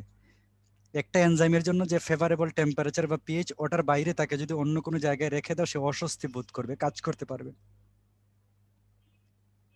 ওকে, এনজাইম হচ্ছে সে বিক্রিয়ায় কম পরিমাণে থাকে। ধরো এ প্লাস বি, এই দুইটা বিক্রিয়ককে এ বি বানাইলো এনজাইমে, তো এই এনজাইম হচ্ছে একটা ঘটক। সে তুমি দেখো এ এবং বি কে বিয়ে পড়ায় দেয়, কিন্তু সে নিজে বিয়ে করে না। মানে এনজাইম কি থাকে, এনজাইম বিক্রিয়া শেষে অপরিবর্তিত থাকে। বিক্রিয়া শেষে অপরিবর্তিত থাকে এনজাইম। তাহলে এ প্লাস বি মিলে যখন এ বি হয়, তখন এনজাইমটা এই দুইটাকে ঘটকালি করে, এই দুইটার বিয়ে। এবং মনে রাখবা, একটা নির্দিষ্ট এনজাইম একটা নির্দিষ্ট বিক্রিয়ায় ঘটকালি করতে পারে, সে সকল বিক্রিয়ায় যে নাক গলাইতে পারবে না। এজন্য এনজাইমের কার্যকারিতা সুনির্দিষ্ট, সে যে কোনো জায়গায় যে নাক গলাইতে পারবে না। আর এনজাইম বিক্রিয়ার হারকে ত্বরান্বিত করে, মানে কি, বিক্রিয়ার গতিটাকে সে বাড়ায় দিতে পারে। এনজাইম বিক্রিয়ার গতিটাকে বাড়ায় দিতে পারে।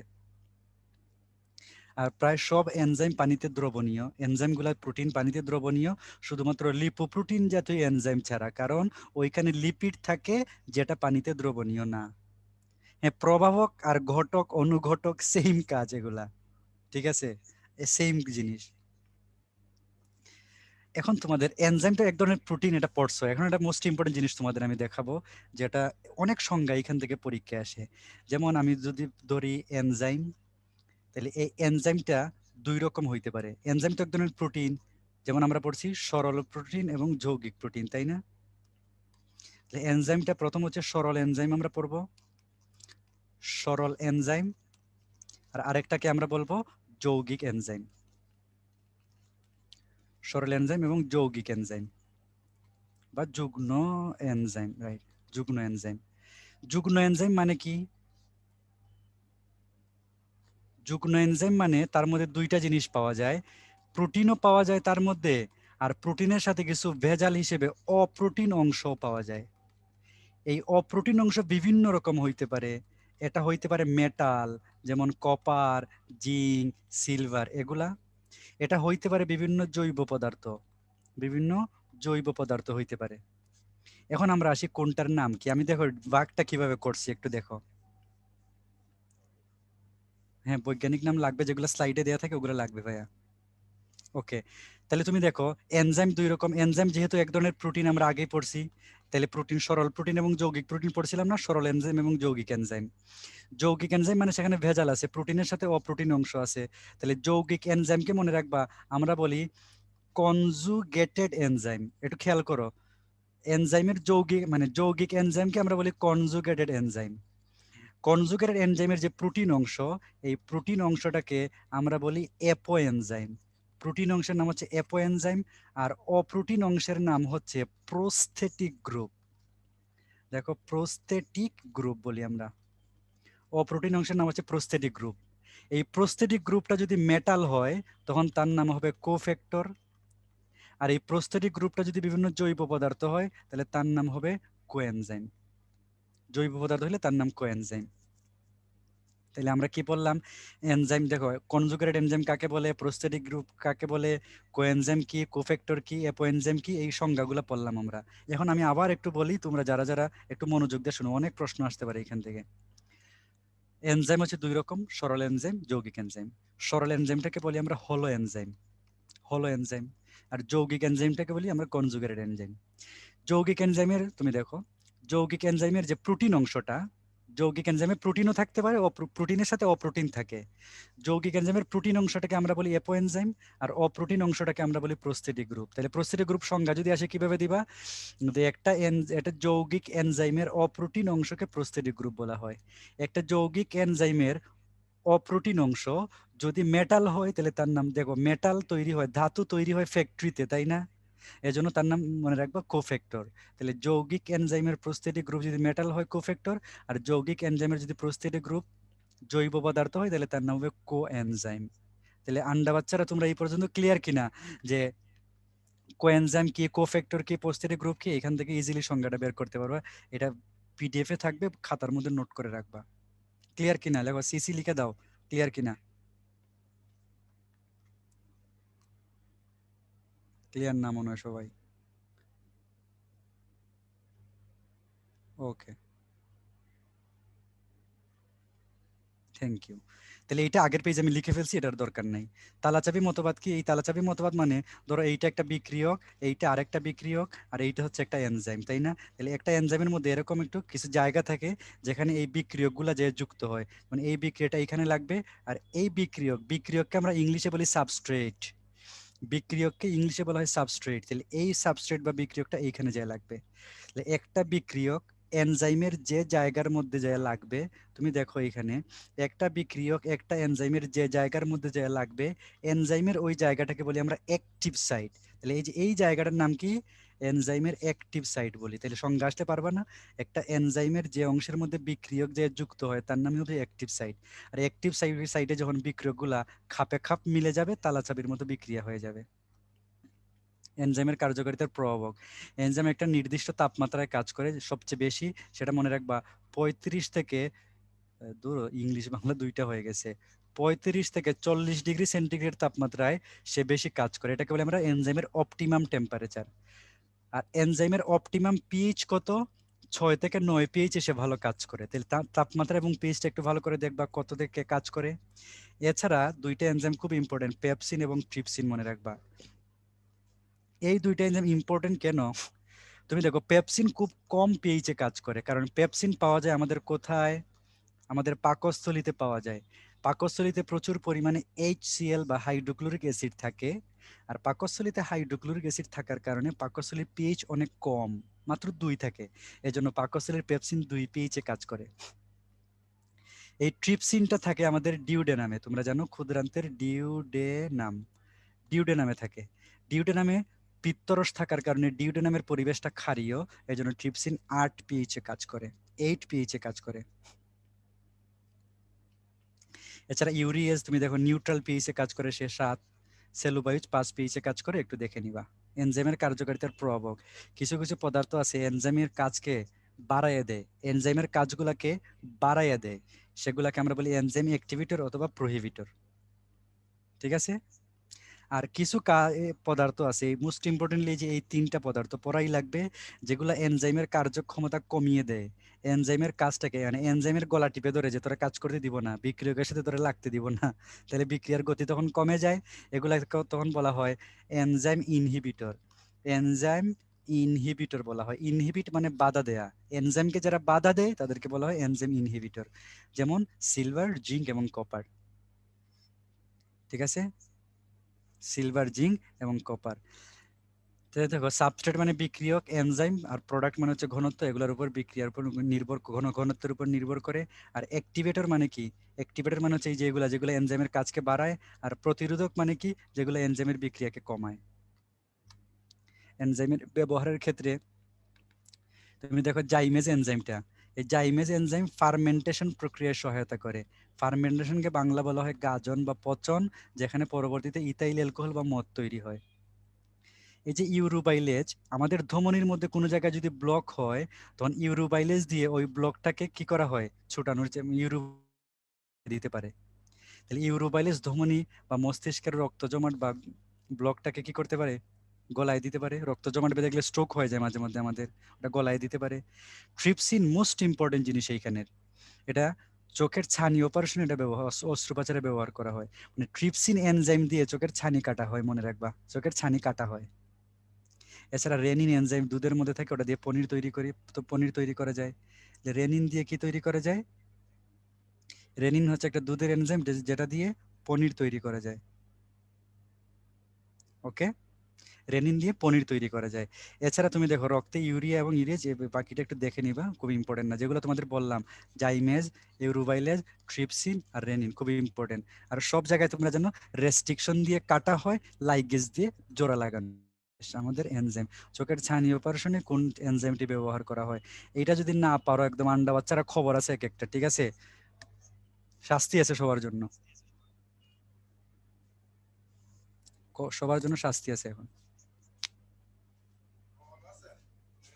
কি অবস্থা বলেন?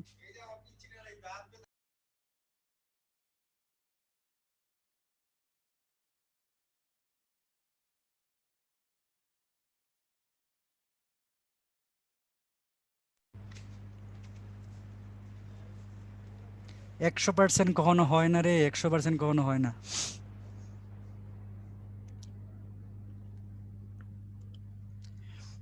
দেখো আমি ভাবছিলাম যে তোমরা এখানে 100% অ্যান্সার করবে, তোমরা ট্রিপসিন দেখাইছো মাত্র 82%। এটা সবাই জানার কথা, আমি বলছি যে ট্রিপসিন নামক এনজাইম দিয়ে চোখের ছানি কাটা হয়। 82% দেখো।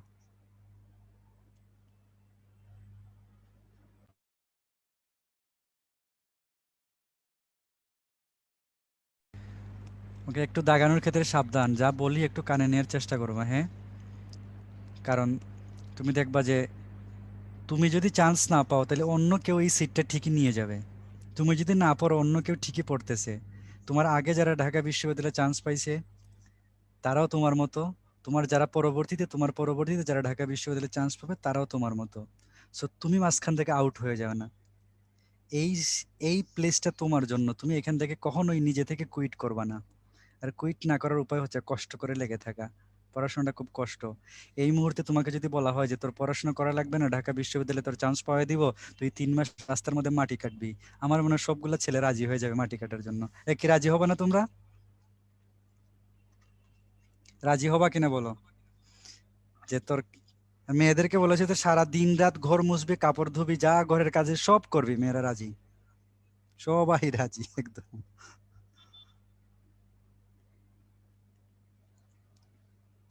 মোটামুটি সবাই রাজি, দুই একজন ছাড়া। ওকে, তাহলে আমরা দেখলাম এটা হচ্ছে ট্রিপসিন এনজাইম কাজে লাগানো হয়। তো এখান থেকে কি কি কোশ্চেন আসে একটু দেখে নিবা, পিডিএফ এ থাকবে, এগুলা দেখে নিও। কোষ বিভাজন কাকে বলে, এখানে আমরা দুইটা গল্প বলছিলাম, তোমাদের হতাশ করব না, দুইটা গল্প আছে আমাদের জসিম এবং ববিতার। আমাদের প্রথমে একটা জাইগোট ছিল, এককোষী জাইগোট, আমার মায়ের পেটে আমরা জাইগোট ছিলাম। এর পরবর্তী জাইগোট থেকে আমাদের দেহের মধ্যে কোটি কোটি কোষ তৈরি হয়েছে, তাই না? আমাদের কোটি কোটি কোষ তৈরি হয়েছে। তো জাইগোট থেকে যে কোটি কোটি কোষ তৈরি হইলো, এটা কোন কিসের কিসের মাধ্যমে? এটা হচ্ছে কোষ বিভাজনের মাধ্যমে তৈরি হয়েছে। তাহলে আমরা বলতে পারি কোষ বিভাজনের মাধ্যমে কোষের সংখ্যা বৃদ্ধি পায়। কোষ বিভাজনের মাধ্যমে কোষের সংখ্যা বৃদ্ধি পায়। আমাদের দেহে যে বিভাজনটা হয়েছে বলতো, এই বিভাজনটার নাম কি? আমাদের জাইগোটে যে বিভাজন হয়েছে বলতো, এই বিভাজনটার নাম কি? আমাদের জাইগোটের ওই বিভাজনটার নাম কি বলো? আমাদের জাইগোটের ওই বিভাজনটার নাম কি? দেখে আমাকে একটু চ্যাট বক্সে জানাও তোমরা, হ্যাঁ? একটু চ্যাট বক্সে জানাও যে আমাদের যে বিভাজন হয় তার নামটা কি। রাইট, এটার নাম হচ্ছে মাইটোসিস বিভাজন, এটার নাম হচ্ছে মাইটোসিস। এটা হচ্ছে মাইটোসিস সেল ডিভিশন হয় আমাদের জাইগোটের মধ্যে।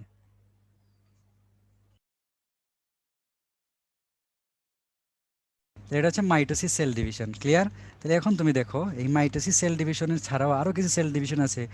কোষ বিভাজন সর্বপ্রথম লক্ষ্য করেন কে? এটা একটা প্রশ্ন, ইম্পর্টেন্ট, ওয়াল্টার ফ্লেমিং। আর আমাদের দেহে কতগুলো কোষ থাকে? 10^14 সংখ্যক কোষ থাকে।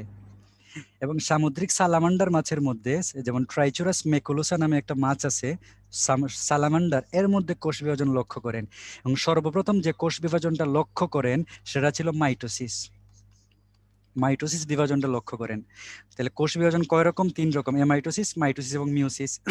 এমাইটোসিসটা হচ্ছে সবচেয়ে সহজ সরল কোষ বিভাজন, আদি কোষে হয়, এখানে কোনো পেচগোছ নাই। আর পেচগোছ আছে দুইটার মধ্যে, ক্রোমোজোমের সংখ্যা, হিসাব, নাম্বার, এগুলো অনেক পেচ আছে এই দুইটাতে, মাইটোসিস এবং মিওসিস, যেটা আমাদের দেহে হয়, ইউক্যারিওটিক সেলে হয়। তাহলে আমরা কিন্তু জটিল জিনিস, মানুষের মধ্যে মাইটোসিস এবং মিওসিস সেল ডিভিশন হয়। এমাইটোসিস তুমি দেখো, এমাইটোসিস সেল ডিভিশন কি? এটা প্রত্যক্ষ এবং সবচেয়ে সহজ কোষ বিভাজন। কিভাবে সহজ বললাম?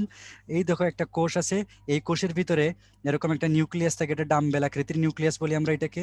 নিউক্লিয়াসটা প্রথমে ডাম্বেল আকৃতির হয়ে যায়, এরপরে মাঝখান থেকে ভাগ হয়ে দুইটা কোষ আলাদা হয়ে যায়, জাস্ট সহজ। তাহলে তোমাকে যদি বলে যে ডাম্বেল আকৃতির নিউক্লিয়াস কোথায় হয়, তাহলে মনে রাখবা যে ডাম্বেল আকৃতির নিউক্লিয়াস হয় এমাইটোসিস প্রক্রিয়ায়। ডাম্বেল নিউক্লিয়াস এমাইটোসিস প্রক্রিয়া হয়, এবং এই কোষ বিভাজনটা আদি কোষের ক্ষেত্রে হয়। সকল আদি কোষে এমাইটোসিস হয়। আদি কোষ কারা কারা আছে? ব্যাকটেরিয়া, সায়ানোব্যাকটেরিয়া, এমিবা, ইস্ট, এগুলোর মধ্যেই হয় এরা।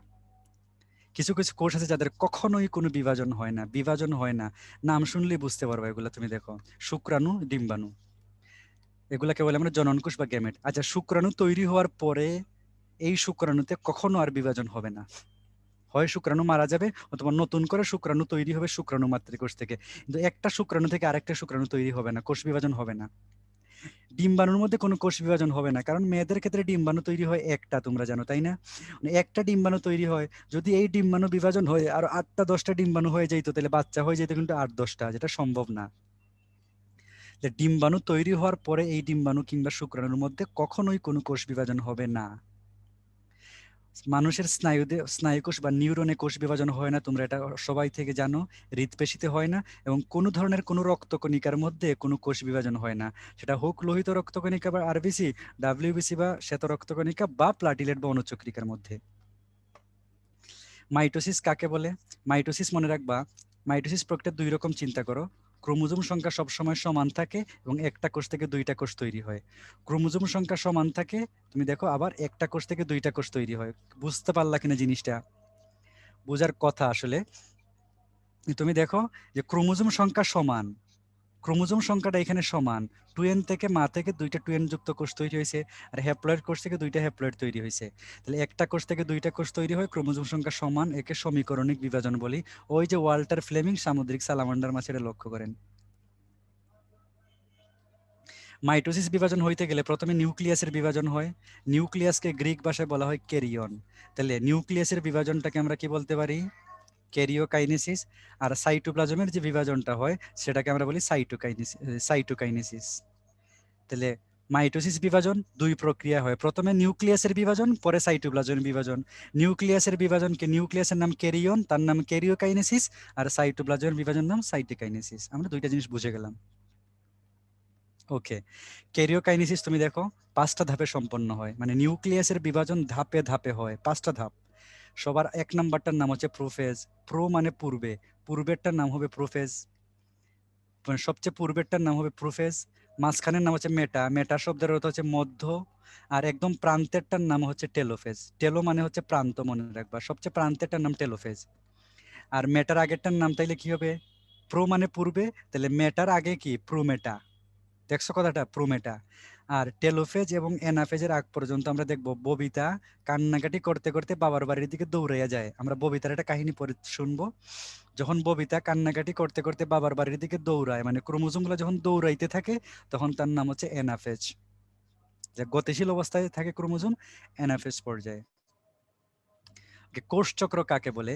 একটা কোষ যদি বিভাজন করতে যায়, তাহলে একটা কোষ বিভাজন করতে গেলে আগে সে অনেকক্ষণ সময় ধরে সে প্রস্তুতি নেয়, যে একটা বিভাজন করার জন্য অনেক কিছু দরকার, প্রোটিন দরকার, এটিপি দরকার, ডিএনএ দরকার, যে এগুলো তার মধ্যে আছে কিনা এগুলো তৈরি করে প্রথমে। এগুলা তৈরি করার পরে সে যখন দেখে যে একটা কোষ বিভাজন করার জন্য প্রয়োজনীয় জিনিস তার তৈরি আছে, তখন সে ডিরেক্ট কোষ বিভাজন করে ফেলে, অল্প সময়ের মধ্যেই কোষ বিভাজন হয়ে যায়। এই কোষ বিভাজনের এই জায়গার মধ্যেই কিন্তু তোমার কি আছে? ক্যারিওকাইনেসিস আছে, এই জায়গার মধ্যেই সাইটোকাইনেসিস আছে। এই যে এই অল্প সময় ধরে এইটুকু হয় মাত্র, ক্যারিওকাইনেসিস সাইটোকাইনেসিস হয়। আর বাকি টোটাল সময়টা ধরে সে শুধু প্রস্তুতিই নেয়। তাহলে এই প্রস্তুতির সময়টাকে আমরা বলি ইন্টারফেজ। এটাকে আমরা কি বলি?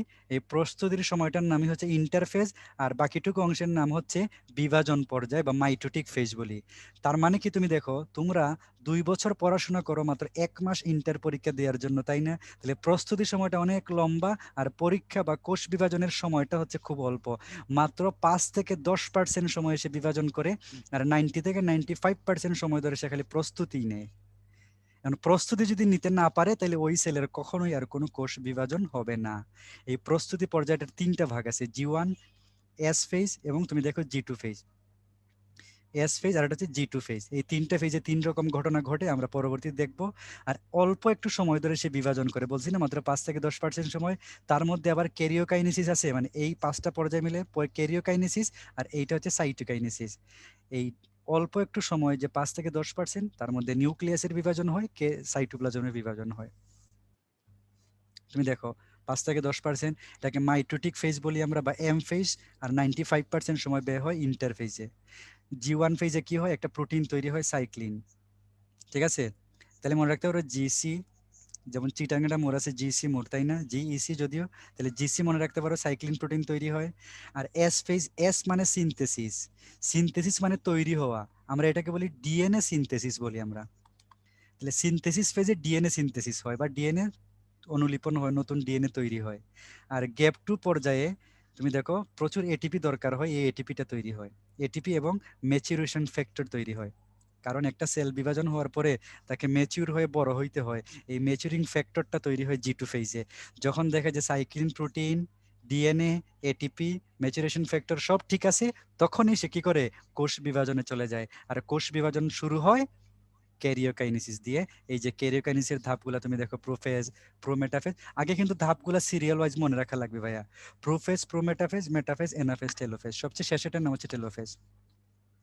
এখন তুমি চিন্তা করো, সবচেয়ে দীর্ঘস্থায়ী পর্যায় হচ্ছে এটা। দীর্ঘস্থায়ী আমি কেন বলতেছি দেখবা, যে তুমি চিন্তা করো বাংলা সিনেমায় ববিতা এবং বাংলা সিনেমার জসিম, এই দুইটা ক্যারেক্টার সম্পর্কে তোমাদের খুব ধারণা আছে কিনা আমি জানি না। ববিতা সব সিনেমার মধ্যে একটা বড় লোকের বেটি থাকে, আর জসিম থাকে কাটুরিয়া, ঠেলা চালক, রিক্সা চালক, পাথর ভাঙ্গে, হেন করে। শেষ মুহূর্তে যে একটা লটারি পায় অবশ্য। কারণ ববিতা এবং জসিমের মধ্যে ধরো কোনো রকম একটা সম্পর্ক হয়েছে। এখন এই সম্পর্কটা হইতে অনেকদিন সময় লাগে, তাহলে প্রথম দিকে সম্পর্কটা হইতে সময় লাগে অনেক বেশি। এই জন্য প্রথম পর্যায়টা দীর্ঘস্থায়ী হয়, দীর্ঘদিন সময় লাগে, এটা অনেক দীর্ঘস্থায়ী, দীর্ঘদিন ধরে হয় এটা। পরস্পরকে চেনা জানা, কাছাকাছি যাওয়া আসা, অনেক কিছু প্রেমে আছে যেগুলো বুঝি না আমি। তাহলে এটাকে বলে দীর্ঘস্থায়ী পর্যায় এটা। এখন ধরো ববিতা যে জসিমের প্রেমে পড়ছে, ববিতা যখন তার বাপকে বলছে যে বাবা আমার তো সেই কাঠুরিয়াকে পছন্দ হয়, ববিতার বাপ তো বিশাল শিল্পপতি, বলছে যে অমন কাঠুরিয়ার ছেলের সাথে তোমাকে আমি বিয়ে দিব না,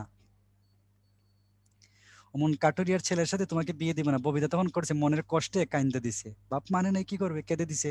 কেঁদে দিলে ববিতার চোখ থেকে পানি পড়ছে। আমাদের গল্পের ববিতা হচ্ছে এখানের ক্রোমোজোম, ববিতা হচ্ছে ক্রোমোজোম। তাহলে ববিতার চোখ দিয়ে পানি পড়ছে মানে কি, ক্রোমোজোমের জলবিয়োজন হয়েছে, পানি পড়ে গেছে। তো ক্রোমোজোম জলবিয়োজন হলে ক্রোমোজোম যখন পানি ছেড়ে দেয়, তখন রাবার ছেড়ে দিলে যেরকম হয় খাটো মোটা, ক্রোমোজোম এরকম মোটা হয়। তুমি তুমি দেখো যে মানুষ যখন ডিপ্রেশনে থাকে, কষ্টে থাকে, তখন তার ফ্যাট সেল গুলা বড় হয়, কারণ লিপিড ডিপোজিশন বেশি হয় বা ফ্যাট জমা হয়ে মানুষ মোটা হয়। তখন ডিপ্রেশনে কিন্তু মানুষ মোটা হয়, এটা সাইন্টিফিক্যালি প্রমাণিত। তাহলে ববিতা তখন মোটা হয়, আর মোটা মানুষকে দেখতে খাটো লাগে, তাহলে ববিতা মোটা এবং খাটো হইলো। এবং এই পর্যায়ে যখন ববিতার বাপ বিয়ে বিয়ে কোনোভাবেই মানবে না, ববিতা বাড়ি থেকে পলায় জসিমের বাড়িতে চলে গেছে। তো জসিমের বাড়িতে যখন মেয়ে যখন ঘর থেকে পলায়া অন্য পুরুষের সাথে চলে গেছে, ববিতার বাবার মান সম্মান বলতে আর কিছু রইলো না। মানে বাহিরের কাপড় চোপড় আর কিছু নাই। তাহলে মান সম্মান মানে কি, এই যে বাহিরের আবরণ কি, নিউক্লিয়ার মেমব্রেন এবং নিউক্লিয়াস আস্তে আস্তে বিলুপ্তি ঘটতে থাকে, মান সম্মান বিসর্জন হওয়া শুরু হইতে থাকে বাপের। কথাটা বুঝতে পারছো কিনা? তাহলে প্রথম পর্যায়ে এটা দীর্ঘস্থায়ী। এখানে কেঁদে দিছে ববিতা, ববিতা খাটো মোটা হয়েছে এবং ববিতা বাড়ি থেকে পলায় যায়, তার বাপ মানুষের সম্মান নষ্ট করে দিছে। ক্লিয়ার? হ্যাঁ, ডগের 4-5টা বাচ্চা হয় ভাইয়া। ওকে, এর পরের পর্যায়টা তুমি দেখো। এর পরের পর্যায়ে যেটা হয়, যে ববিতা যখন যেহেতু চলে গেছে জসিমের বাড়িতে, জসিম তো আর ববিতাকে ফেলতে পারে না। জসিম হচ্ছে সেই সেন্ট্রিওল, জসিম হচ্ছে সেই সেন্ট্রিওল। সে করছে কি, সে এরকম হাত বাড়ায়, এরকম হাত বাড়াইছে জসিম, 2 হাত এরকম বাড়াইছে।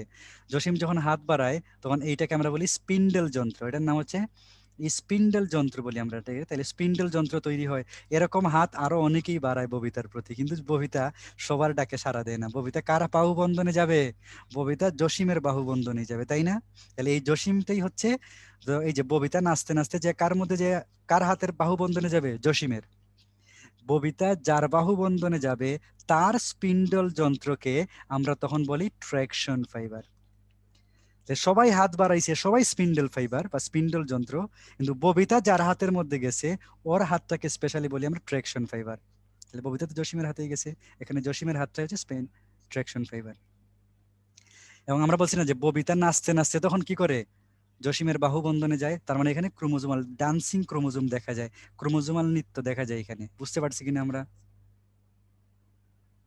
ওকে, এর পরবর্তী দেখুন ক্যারিওকাইনেসিসের মেটাফেজ পর্যায়ে। মেটা মানে মধ্য, সম্পর্কের মধ্য মানে একদম মিডিল পর্যায়ে, যেটা এটা সবচেয়ে বেশি কি হয়, সুখকর হয়, সবচেয়ে বেশি ভালো হয়, এবং সম্পর্কের ভাঙ্গনটা চূড়ান্ত অবস্থা থেকে শুরু হয়। কিন্তু মনে রাখবা, মেটাফেজটা হচ্ছে তাদের সম্পর্কের চূড়ান্ত পর্যায়ে। মেটাফেজে যাওয়ার পর কি হয়, ক্রোমোজোম গুলা, মেটা মানে মধ্য, ক্রোমোজোম গুলা ঠিক মাঝখানে আসে, মানে জসিমের বুকের ঠিক মাঝখানে এসে অবস্থান করে, তাই না? বুকের ঠিক মধ্যখানে এখন ববিতা, ববিতা ছাড়া জসিমের মনে আর কিছু নাই, ঠিক মাঝখানে।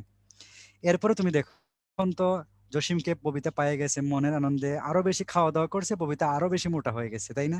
তো ববিতা আরো বেশি মোটা হবে, আরো মোটা হইলে আরো খাটো লাগবে, এবং যেহেতু আর সুখে শান্তিতে আছে, তখন চেহারা চিকচিক চিকচিক করবে, স্পষ্ট হয় ববিতার। এখন কিন্তু সুখকর সময় সবচেয়ে বেশি, কিন্তু সুখের সময় বেশি দিন টিকে না। কি হয়, সুখের সময়ের সুখের সময় থেকে ভাঙ্গনটা শুরু হয়, তখন হুট করে ববিতার মনের মধ্যে শঙ্কা জাগে যে জসিম কি অন্য কোনো কারোর সাথে ইটিস পিটিস করে কিনা। তাহলে কি হয়, তখন ববিতার মনে বা ক্রোমোজোমের মনের মধ্যে বিভক্তি শুরু হয়, ক্রোমোজোমের মনের মধ্যে বিভক্তি শুরু হয়। তাহলে বিভক্তিটা শুরু হয় কিন্তু সম্পর্কের টপ লেভেলে, মানে মেটাফেজ পর্যায়ে যায়। ক্লিয়ার? ওকে, তাহলে ক্রোমোজোমের বিভক্তি হয় কোন জায়গায়, মেটাফেজ পর্যায়ে। ক্রোমোজোম খাটো মোটা স্পষ্ট হয় কোন জায়গায়, মেটাফেজে। ক্রোমোজোমগুলো নিরক্ষীয় বা বিষুবীয় বা মাঝখানে, এই যে মাঝখানটাকে বলা হয় বিষুবীয় অঞ্চলে অবস্থান করে কোন জায়গায়? হ্যাঁ, চুপ রেলে খাওয়া যাবে। ওকে, এনাফেস পর্যায়টা কি? এখন বলছি না যে ববিতার মনে যখন এরকম একটা কি চলে আসছে, কনফিউশন চলে আসছে যে আসলে জসিম তার দিকে ডেসপারেট কিনা, বা অন্য কোনো নায়িকাকে রেখে তার দিকে আসছে কিনা, এরকম একটা অবস্থা থেকে তাদের মধ্যে ডিভোর্স হয়ে যায়। তাহলে কষ্ট শুরু, কিন্তু সিনেমার ট্রাজিক দিকটা শুরু। এখন তোমরা একটু কান্নাকাটি করে নিবা হোপফুলি, তাই না? কান্নাকাটি করো না তোমরা আবার, আমি জানি তোমাদের অনেক কষ্ট হচ্ছে, তাই না? তাও কান্নাকাটি করবে না প্লিজ। এখন দেখো এনাফেস পর্যায়ে কি হয়। এনাফেস পর্যায়ে এনাফেস পর্যায়ে মানে ববিতা তো এখন জসিমের সাথে সংসারে নাই। এনাফেস পর্যায়ে ববিতা তার বাবার বাড়িতে চলে যাবে, বাবার বাড়িতে তো এই কোনায়, এখানে বাবার বাড়ি। ক্রোমোজোম যখন তার বাবার বাড়িতে চলে যাবে, ববিতা যখন তার বাপের বাড়িতে চলে যাবে, তখন এই ববিতা একটা গতিশীল অবস্থায় আছে না, হাঁটতে হাঁটতে বাবার বাড়িতে যাচ্ছে, এটার নাম হচ্ছে এনাফেজ। বাবার বাড়িতে যখন যাবে, তখন সে তার কি মাথাটাকে সামনে দিয়ে যাবে এবং হাত পিছন দিয়ে, কারণ সে লজ্জিত, মাথা নিচু করে যাচ্ছে সে এখন, যার জন্য পলায় আসছিল তার সাথে হয় নাই। ক্লিয়ার? এখন তুমি দেখো যে ঘটনাটা ঘটে এখানে ববিতার ক্ষেত্রে, আমরা সেন্ট্রোমিয়ারের অবস্থান অনুযায়ী ক্রোমোজোম হচ্ছে 4 রকমের। সেন্ট্রোমিয়ার মাঝখানে থাকলে মেটা, মেটাসেন্ট্রিক, মাঝখান থেকে একটু নিচে থাকলে সাবমেটা, কারণ মাঝখানে থাকলে তার নাম মেটা, মাঝের মেটার যদি নিচে থাকে তাহলে তার নাম সাবমেটা। তোমরা জানো ইনস্পেক্টরের নিচের পদের নাম সাব ইন্সপেক্টর, আর মেটার নিচে সাবমেটা। এরপরে তুমি দেখো এটার নাম কি, অ্যাক্রোসেন্ট্রিক, আর এটার নাম হচ্ছে টেলোসেন্ট্রিক। টেলো মানে প্রান্তে। এখন আমি বলছি ক্রোমোজোমগুলো যখন তার বাবার বাড়িতে যাচ্ছে ববিতা, তখন মাথাকে সামনে দেয়, বাহুগুলাকে হাতগুলাকে পিছনে দেয়। তাহলে তুমি মনে করে এইদিকে বাবার বাড়িতে যাচ্ছে, তখন সেন্ট্রোমিয়ার মাথাকে দিবে সামনে, আর বাহুগুলাকে দিবে সে পিছনে, তাইলে এটা ভি আকৃতির। এটা তুমি দেখো, এটা হচ্ছে এল আকৃতির, এটা হবে তখন জে আকৃতির, আর এটা কি আকৃতির, এটা আই আকৃতির। তাহলে VLJI কখন দেখা যায়, যখন ববিতা তার বাবার বাড়িতে যায় দৌড়ায় দৌড়াইয়া, এনাফেস পর্যায়ে। এটা হচ্ছে এনাফেস পর্যায়ে এগুলো দেখা যায়, VLJI। এবং টেলো মানে প্রান্ত, যখন ববিতা তার বাবার বাড়িতে চলে যায় একদম প্রান্তে, টেলো মানে প্রান্তে চলে গেলেই টেলোফেজ, বাবার বাড়িতে চলে গেলে আবার টেলোফেজ। বাবার বাড়িতে যাওয়ার পরে ববিতা চেষ্টা করবে তার অতীত ইতিহাস সব ভুলে যাওয়ার, জসিমের সাথে সব কাহিনী যা ঘটছিল সব সে ভুলে যাবে, আগের ঠিক উল্টা কাহিনীগুলো এখন ঘটবে। তাহলে প্রোফেজে যা ঘটছিল, মেটাফেজে টেলোফেজে তার ঠিক উল্টা গুলা ঘটে। তাহলে এখানে জলযোজন হয়, তুমি দেখো নিউক্লিয়ার মেমব্রেনের আবার তৈরি হয়। তাহলে এরকম টেলোফেজে নিউক্লিয়ার মেমব্রেন আলাদা তৈরি হওয়ার ফলে দুইটা আলাদা নিউক্লিয়াস তৈরি হয়ে গেল। এই যে দুইটা নিউক্লিয়াস, একটা নিউক্লিয়াস দুইটা ভাগে ভাগ হয়ে গেল, এই প্রক্রিয়াটাকে আমরা বলছি ক্যারিওকাইনেসিস। ক্যারিওকাইনেসিস। তাহলে আমাদের ক্যারিওকাইনেসিস শেষ, এখন হবে সাইটোকাইনেসিস, মানে কি, সাইটোপ্লাজমের বিভাজন হবে এখন। ক্যারিওকাইনেসিস হওয়ার পরে সাইটোপ্লাজম গুলো আলাদা হয়ে এরকম কি হবে, সাইটোপ্লাজম আলাদা হয়ে যাবে। আলাদা হয়ে যাওয়ার পরে দুইটার মাঝখানে একটা কোষ প্লেট তৈরি হয়ে যাবে, এটা ওয়াল তৈরি হয়ে যাবে, কোষ প্লেট। তখন দুইটা কোষ আলাদা হয়ে যাবে, এটা উদ্ভিদ কোষের ক্ষেত্রে। তাহলে উদ্ভিদ কোষের ক্ষেত্রে এটা কোষ প্লেট তৈরি হয়ে দুইটা সেল আলাদা হয়। আর প্রাণী কোষের ক্ষেত্রে যেটা হয়, দুইটা সেল কি করে জানো, এরকম এরকম ভিতরের দিকে ভাঁজ হয়ে ভিতরে ঢুকে যায়, ভাঁজ হয়ে হয়ে আস্তে আস্তে কি হয়ে যায়, আলাদা হয়ে যায়, মানে এটা খাস তৈরি করে প্রাণী দেহের ক্ষেত্রে। মুক্ত নিউক্লিয়ার বিভাজনটা কাকে বলে একটু দেখো, মুক্ত মানে কি, ওপেন হচ্ছে, কোনো কেয়ার নাই। এখন একটা কোষের ভিতরে ক্যারিওকাইনেসিস হয়ে 2টা নিউক্লিয়াস হইলো, আবার তার মধ্যে ক্যারিওকাইনেসিস হয়ে 2টা থেকে 4টা নিউক্লিয়াস হইলো। ক্যারিওকাইনেসিস ঠিকই হচ্ছে, দেদারসে ক্যারিওকাইনেসিস হচ্ছে, কিন্তু মনে রাখবা যে কোনো সাইটোকাইনেসিস হচ্ছে না। সাইটোকাইনেসিস না হলে কিন্তু 2টা কোষ আলাদা হবে না, একটা কোষই থাকবে, কিন্তু তার ভিতরে অসংখ্য নিউক্লিয়াস থাকবে। তখন সেটাকে আমরা বলি যে যখন কোষের মধ্যে শুধুমাত্র ক্যারিওকাইনেসিস ঘটতেছে ঘটতেছে ঘটতেছে, এটাকে বলি আমরা মুক্ত নিউক্লিয়ার বিভাজন। আর মুক্ত নিউক্লিয়ার বিভাজনের ভিতরে একটা কোষের ভিতরে একের অধিক নিউক্লিয়াস দেখা যায়। উদ্ভিদ কোষের ক্ষেত্রে এরকম যদি কোষ পাই তাহলে তার নাম সিনোসাইটিক কোষ, যার ভিতরে একাধিক নিউক্লিয়াস আছে। আর প্রাণীদেহের ক্ষেত্রে যদি যাই তাহলে তার নাম হচ্ছে প্লাজমোডিয়াম। মানে কি, প্রাণীদেহের যে সকল কোষে একাধিক পরিমাণ কি থাকে, নিউক্লিয়াস থাকে, তার নাম প্লাজমোডিয়াম। আর উদ্ভিদ কোষের যে সকল কোষে একাধিক নিউক্লিয়াস থাকে তার নাম সিনোসাইট। মাইটোসিসের গুরুত্ব, এটা রিটেনের জন্য ইম্পর্টেন্ট, তোমরা একটু কি করবা, বাসায় যে পড়বা, এটা বাসায় পড়ার জিনিস পারবা তোমরা। অনিয়ন্ত্রিত মাইটোসিস, একটা জায়গায় ধরো আমাদের মাইটোসিস হওয়ার কথা ছিল 10টা, কোনো কারণে অ্যাবনর্মাল ভাবে ওই জায়গায় মাইটোসিস হয়ে গেছে 200টা। তাহলে যত বেশি মাইটোসিস হবে তত বেশি কোষ তৈরি হবে, তাই না? আর যত বেশি কোষ তৈরি হবে, কোষের একটা পিণ্ড তৈরি হয়ে গেল। কোষের যে পিণ্ডটা তৈরি হইলো, এই কোষের পিণ্ডটাকে আমরা তখন বলি টিউমার। তাহলে কোষের পিণ্ডের নাম কি? টিউমার। এই টিউমারটা যখন খারাপ হয়, সেলগুলা যখন অ্যাবনর্মাল হয়ে যায় একদম, তখন সেটাকে আমরা বলি ক্যান্সার। তাহলে খারাপ টিউমারটাকে তখন আমরা ক্যান্সার বলি। ক্লিয়ার? কিছু টিউমার আছে বিনাইন, ভালো, মন্দের ভালো, ক্ষতি করে না। আর কিছু টিউমার আছে খারাপ, অন্য সেলগুলোকে ড্যামেজ করে দিয়ে ছড়ায়, সেটাকে আমরা বলি ক্যান্সার বা কার্সিনোমা বলি। ক্যান্সারের আরেক নাম কিন্তু কার্সিনোমা, মনে রাখবা, কার্সিনোমা। ওকে, এই যে মাইটোসিস কোন জায়গায় কতটা হবে এটা নিয়ন্ত্রণ করে একটা প্রোটিন, মাইটোসিসটাকে নিয়ন্ত্রণ করে P53 প্রোটিন। যদি P53 প্রোটিনের মধ্যে কোনো ডিফেক্ট হয় এই প্রোটিনে, সে তখন মাইটোসিসকে নিয়ন্ত্রণ করতে পারে না, তখন অ্যাবনর্মাল অনিয়ন্ত্রিত মাইটোসিস হয়, যার ফলে কি হয়, টিউমার বা ক্যান্সার তৈরি হয়। মানে আছে, কোষ আমাদের বডিতে 2 ভাবে মারা যায়। একটার নাম হচ্ছে নেক্রোসিস প্রক্রিয়া মারা যাইতে পারে, আবার অ্যাপোপ্টোসিস প্রক্রিয়া মারা যাইতে পারে। তাহলে হোয়াট ইজ নেক্রোসিস আর what is apoptosis? Apoptosis necrosis কি? সহজ বাংলায় মনে রাখবা, নেক্রোসিসটা কি জিনিস। ধরো একটা কোষকে তুমি গলা টিপে মেরে ফেললা, বন্দুক দিয়ে গুলি করে মেরে ফেললা, অ্যাসিড নিক্ষেপ করে মেরে ফেললা, তাহলে কোষকে যদি মার্ডার করা হয় তাহলে তার নাম হবে নেক্রোসিস। আর যদি কোষ কখনো কখনো নিজের গলায় দড়ি দিয়ে সুইসাইড করে, তার নাম হবে অ্যাপোপ্টোসিস। যেমন আগুনে পুরো একটা সেল মারা গেল, কেটে যায় মারা গেল, ভাইরাস ব্যাকটেরিয়া আক্রমণ করে একটা কোষ মারা গেল, এটা নেক্রোসিস। আবার জেনেটিক কারণে কোনো একটা সেল যখন নিজেই নিজে মরে যায়, বাইরের কোনো উদ্দীপনা ছাড়াই নিজে মরে যায়, তখন সেটাকে বলি আমরা অ্যাপোপ্টোসিস। বাচ্চা জন্মের সময় তার আঙ্গুলগুলা কিন্তু একসাথে লাগানো থাকে, আঙ্গুলের মাঝখানে কিছু কোষ থাকে যেগুলো লাগায় রাখে একসাথে। বাচ্চা জন্মের সাথে সাথে আঙ্গুলের মাঝখানের কোষগুলাতে অ্যাপোপ্টোসিস হয়, আঙ্গুলের মাঝের কোষ নিজে নিজেই মারা যায়। যখন নিজে নিজেই মারা যাচ্ছে তখন এটাকে অ্যাপোপ্টোসিস বলি, তখন বাচ্চার হাতগুলো আলাদা করতে পারতেছে। ক্লিয়ার জিনিসটা? অ্যাপোপ্টোসিস কাইন্ড অফ আমাদের জন্য good for us. Tumour, tumour cancer নিয়ে যেখানে আলোচনা করা হয় বিজ্ঞানের, তার নাম হচ্ছে অঙ্কোলজি। তুমি যাদের টিউমার হাসপাতালে গেছে দেখবো অঙ্কোলজি ডিপার্টমেন্ট আলাদা। টিউমার সৃষ্টি প্রক্রিয়াকে বলি অঙ্কোজেনেসিস। আর কোষচক্র বিনষ্টকারী জিন হচ্ছে অঙ্কোজিন। অঙ্কোজিন সেল সাইকেলটাকে নষ্ট করে দেয়। আর মিউটেজেন্স হচ্ছে ক্যান্সার সৃষ্টিতে উৎসাহিত করে, যে ক্যান্সার, হে তুই খারাপ হ, তুই খারাপ হ, সেলকে বারবার কি করে কানের মধ্যে কান পড়ে যায়, তুই খারাপ হ, খারাপ হ, ক্যান্সার হয়ে যা। এটা বলে মিউটেজেন্স। আর মিউটোজেনিক পদার্থ হলে কার্সিনোজেনিক। কার্সিনোজেনিক মানে কি? যে সকল পদার্থ ক্যান্সার ঘটায় তার নাম কার্সিনোজেনিক। আর টিউমার তুমি দেখো, মাঝে মধ্যে আমরা বলি না যে টিউমার বা ক্যান্সার হইলে বিভিন্ন জায়গায় ছড়ায় গেছে। টিউমার বা ক্যান্সারটা যখন বিভিন্ন জায়গায় ছড়ায় যায় তখন তাকে বলে আমরা মেটাস্টেসিস। ছড়ায় পড়াটাকে বলে মেটাস্টেসিস, তখন আর কিছু করার থাকে না আলটিমেটলি। ববিতা কখন নাচে? বলো, ববিতা নাচে কখন?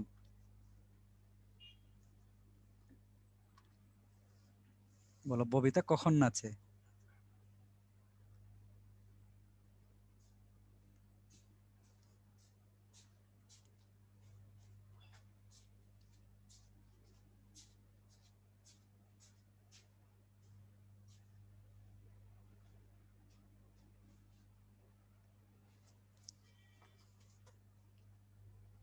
ববিতা 2 নাম্বার পর্যায়ে, 2 নাম্বারটার নাম ছিল পুরো মেটাফেজ। পর্যায় কোনটা এটা আলাদা করে ভালো করে বুঝবা, যে কোনটার পরে কোনটা, তাইলে এই সমস্যার সমাধান হবে।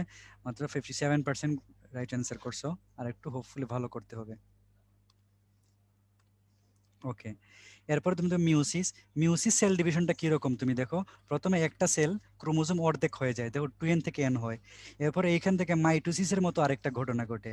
তাহলে এটা দুইটা ধাপে ঘটলো। তাহলে প্রথম যে ধাপটা সেটাকে বলি মিউসিস 1, আর দ্বিতীয় ধাপ যেটা দেখ মাইটোসিসের মতো তার নাম হচ্ছে মিউসিস 2।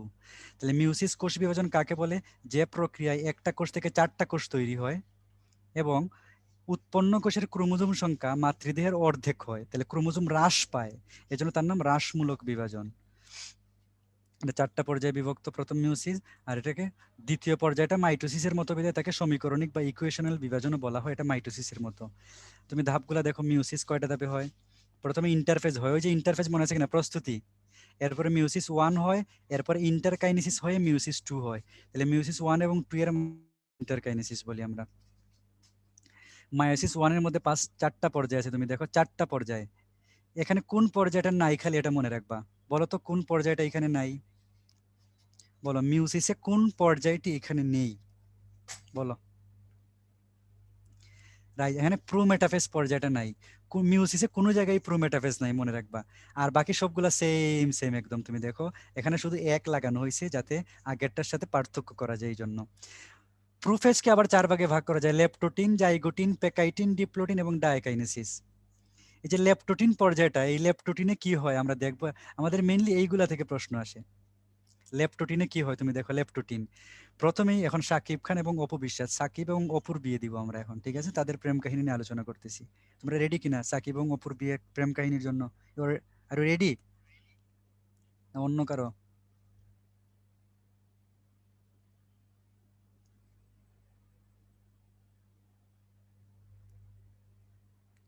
সাকিবের সাথে শ্রাবন্তীর বিয়ে দিলে এটা হয় বলো? এটা হবে না, এটা যায় না। ওকে, তাহলে আমরা এখন দেখি, এখন হচ্ছে সাকিব এবং অপুর মধ্যে। সাকিব অপুর প্রেমে অপু সাকিবের প্রেমে পড়ছে।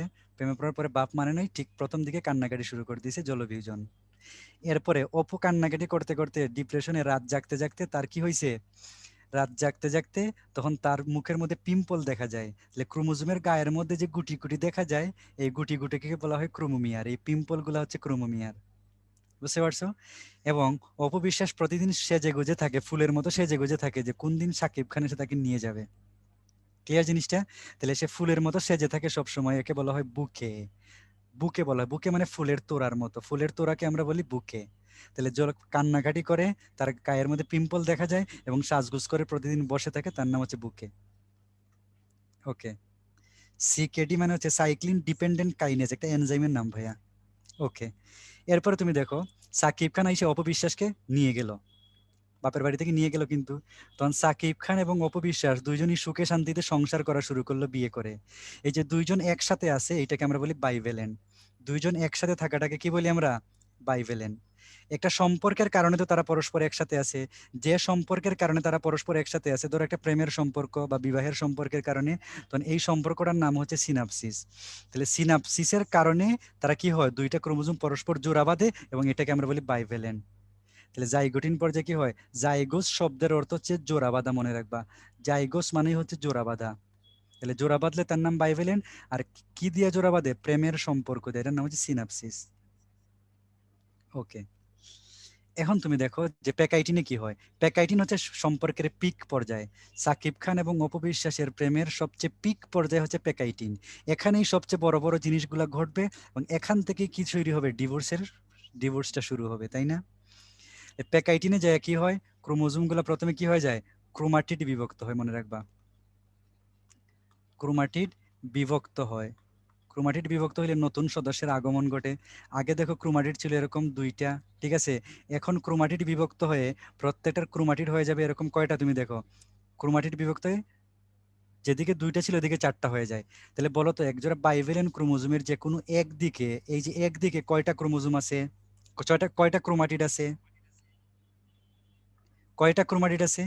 বাইভেলেন্ট ক্রোমোজোমের যে কোনো একদিকে এখন 4টা ক্রোমাটিড দেখা যায়, এই জন্য তার নাম হচ্ছে টেট্রাড। টেট্রাড পাওয়া যায় প্যাকাইটিনে, যখন ক্রোমাটিড বিভক্ত হয় তখনই টেট্রাড তৈরি হয়। ক্লিয়ার? এরপরে যেটা হয়, দুইটা ক্রোমোজোমের ক্রোমাটিড গুলা, দেখো এই ক্রোমোজোমের এই ক্রোমাটিড এবং এই ক্রোমোজোমের এই ক্রোমাটিড পরস্পর জোড়া বাঁধে তারা, তুমি দেখো এরা পরস্পর জোড়া বাঁধছে। এই যে এই জায়গাটা তারা জোড়া লাগছে এসে না, তাহলে সাকিব খান এবং অপু বিশ্বাস, যাই হোক বাদ দাও, দুইটা ক্রোমোজোমের ক্রোমাটির যখন জোড়া বাঁধছে সিনেমার জোড়া, এটাকে কি বলা হয়? কায়াজমা বলা হয়, এটাকে বলি আমরা কায়াজমা সৃষ্টি। আর যখন জোড়া বাঁধে তখন কি হয়? বিভিন্ন অংশের বিনিময় হয়ে যায়, অংশের বিনিময় হয়, অংশের বিনিময় হয়, তখন এটাকে কি বলি আমরা? Crossing over. বাংলা সিনেমায় দেখবা, আমি প্রচুর বাংলা সিনেমা দেখছি, বাংলা সিনেমার বিশাল ফ্যানও ছিলাম আমি। যাই হোক, ভালো হাসা যেত। দেখা যায় যখন নায়ক নায়িকা পরস্পর একটু কাছাকাছি আসে তখন ওইটা আর দেখায় না। এরপরে কি হয়? দুইটা ফুল এরকম পরস্পর ঠোকা দেয় বা দুইটা পাখি পরস্পর ঠোকা দেয়, দেখা এটা, তাহলে ওটা হচ্ছে ক্রসিং ওভার হয়ে যায়, মানে কি জিনের বিনিময় হয়ে যায়। তাহলে ক্রসিং ওভার যদি হয় তাহলে কি হয়? জিনের বিনিময় হয়, তাহলে কি হয়? এখানে নতুন বৈচিত্র্য সৃষ্টি হয়, মনে রাখবা, নতুন বৈচিত্র্য সৃষ্টি হয়। তাহলে প্রাণী জগতের বা উদ্ভিদ জগতের বৈচিত্র্যের জন্য দায়ী কোন পর্যায়টা? বলো, বৈচিত্র্যের জন্য দায়ী কোন পর্যায়টা আমাকে বলো, বৈচিত্র্যের জন্য দায়ী কোন জায়গাটা? ক্রসিং ওভার কোন জায়গায় হয়? প্যাকাইটিন উপপর্যায়ে। তাহলে এখানে ক্রোমোজোমের বিভক্তি হইলো, টেট্রাড হইলো, কায়াজমা জোড়া লাগলো, তারা জোড়া লাগার ফলে বিনিময় হইলো, ক্রসিং ওভার। সবচেয়ে ইম্পর্টেন্ট জিনিসটা প্যাকাইটিনে হচ্ছে। এরপরে আর তাদের সম্পর্কের ফাটল ধরা শুরু হইলো। ধরো সাকিব খানের মাঝখানে শুনছো না, মিডিয়াতে চলে আসছে, সম্পর্কের ফাটল ধরলে সাকিব খান এবং অপু বিশ্বাস দুইজন দুই দিকে দুই মেরুতে চলে গেল, তারা আর কাছে একসাথে থাকবে না। কিন্তু তাদের একটা ছেলে আছে, ওই ছেলের কারণে তারা আবার পরস্পর একদম আলাদাও হইতে পারে নাই। ছেলেকে মাঝখানে রেখে সাকিব এবং অপু দুইজন দুই প্রান্তে চলে যায়, এটাকে বলি আমরা প্রান্তিকরণ।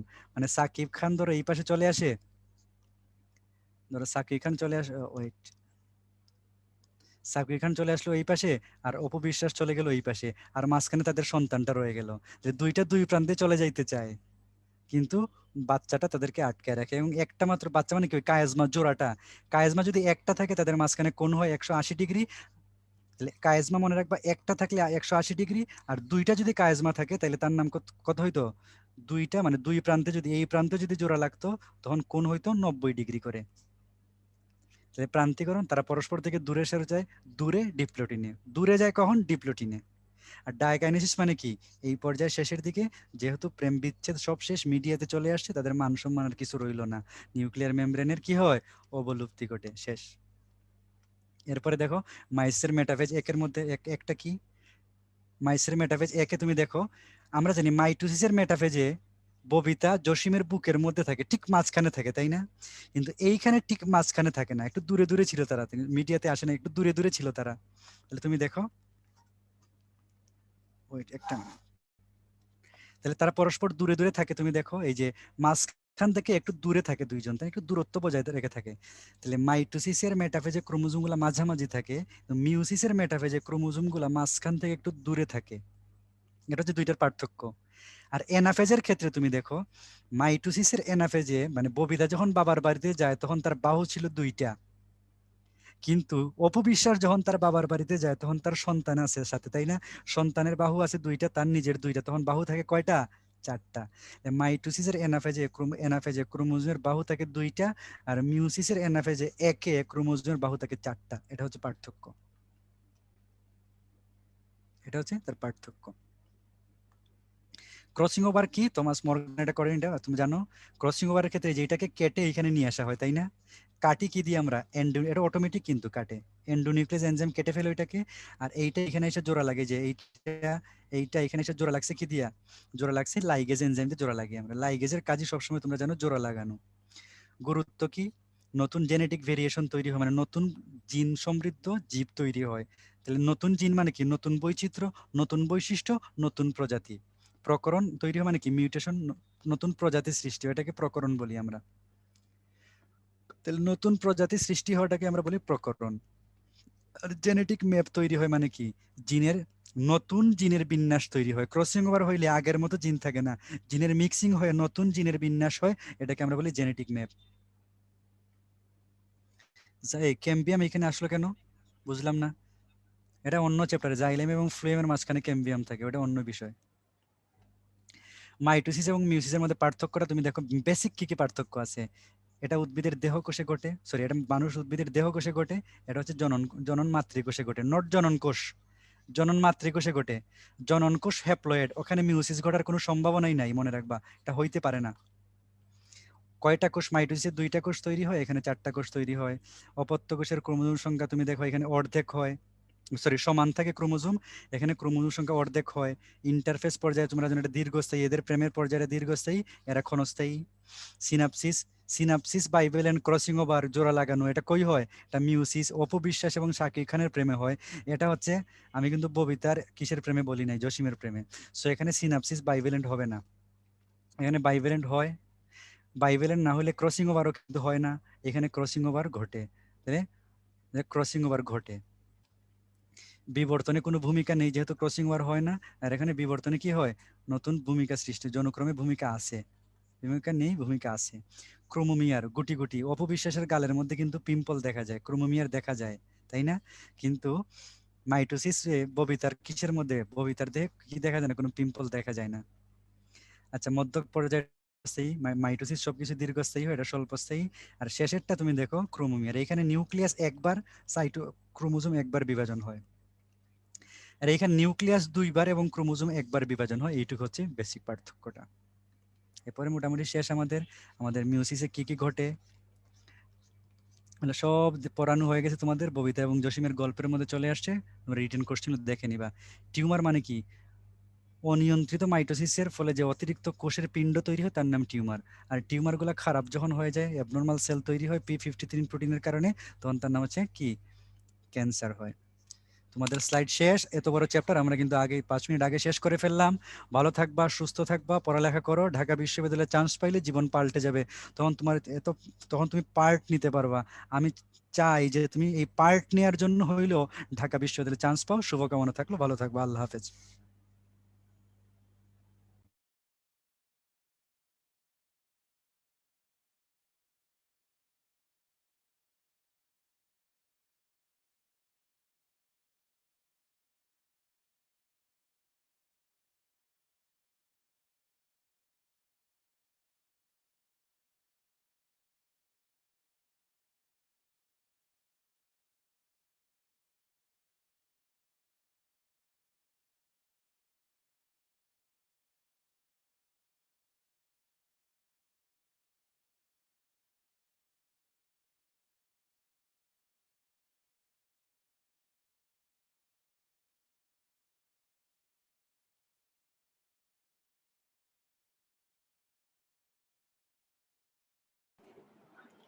ধন্যবাদ ভাইয়া।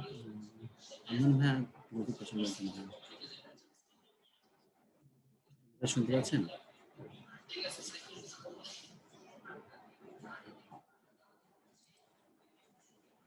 স্টুডেন্ট ভাইয়া, তুমি এখন যারা ডেলি এক্সাম দেবে অবশ্যই ক্লাস শেষে ডেলি এক্সামটা দিয়ে নিও। আজকের ক্লাসটা এই পর্যন্ত, হয়তো তোমাদের সাথে আবার নেক্সট ক্লাসে দেখা হবে। সেই পর্যন্ত ভালো থাকুন, সুস্থ থাকুন।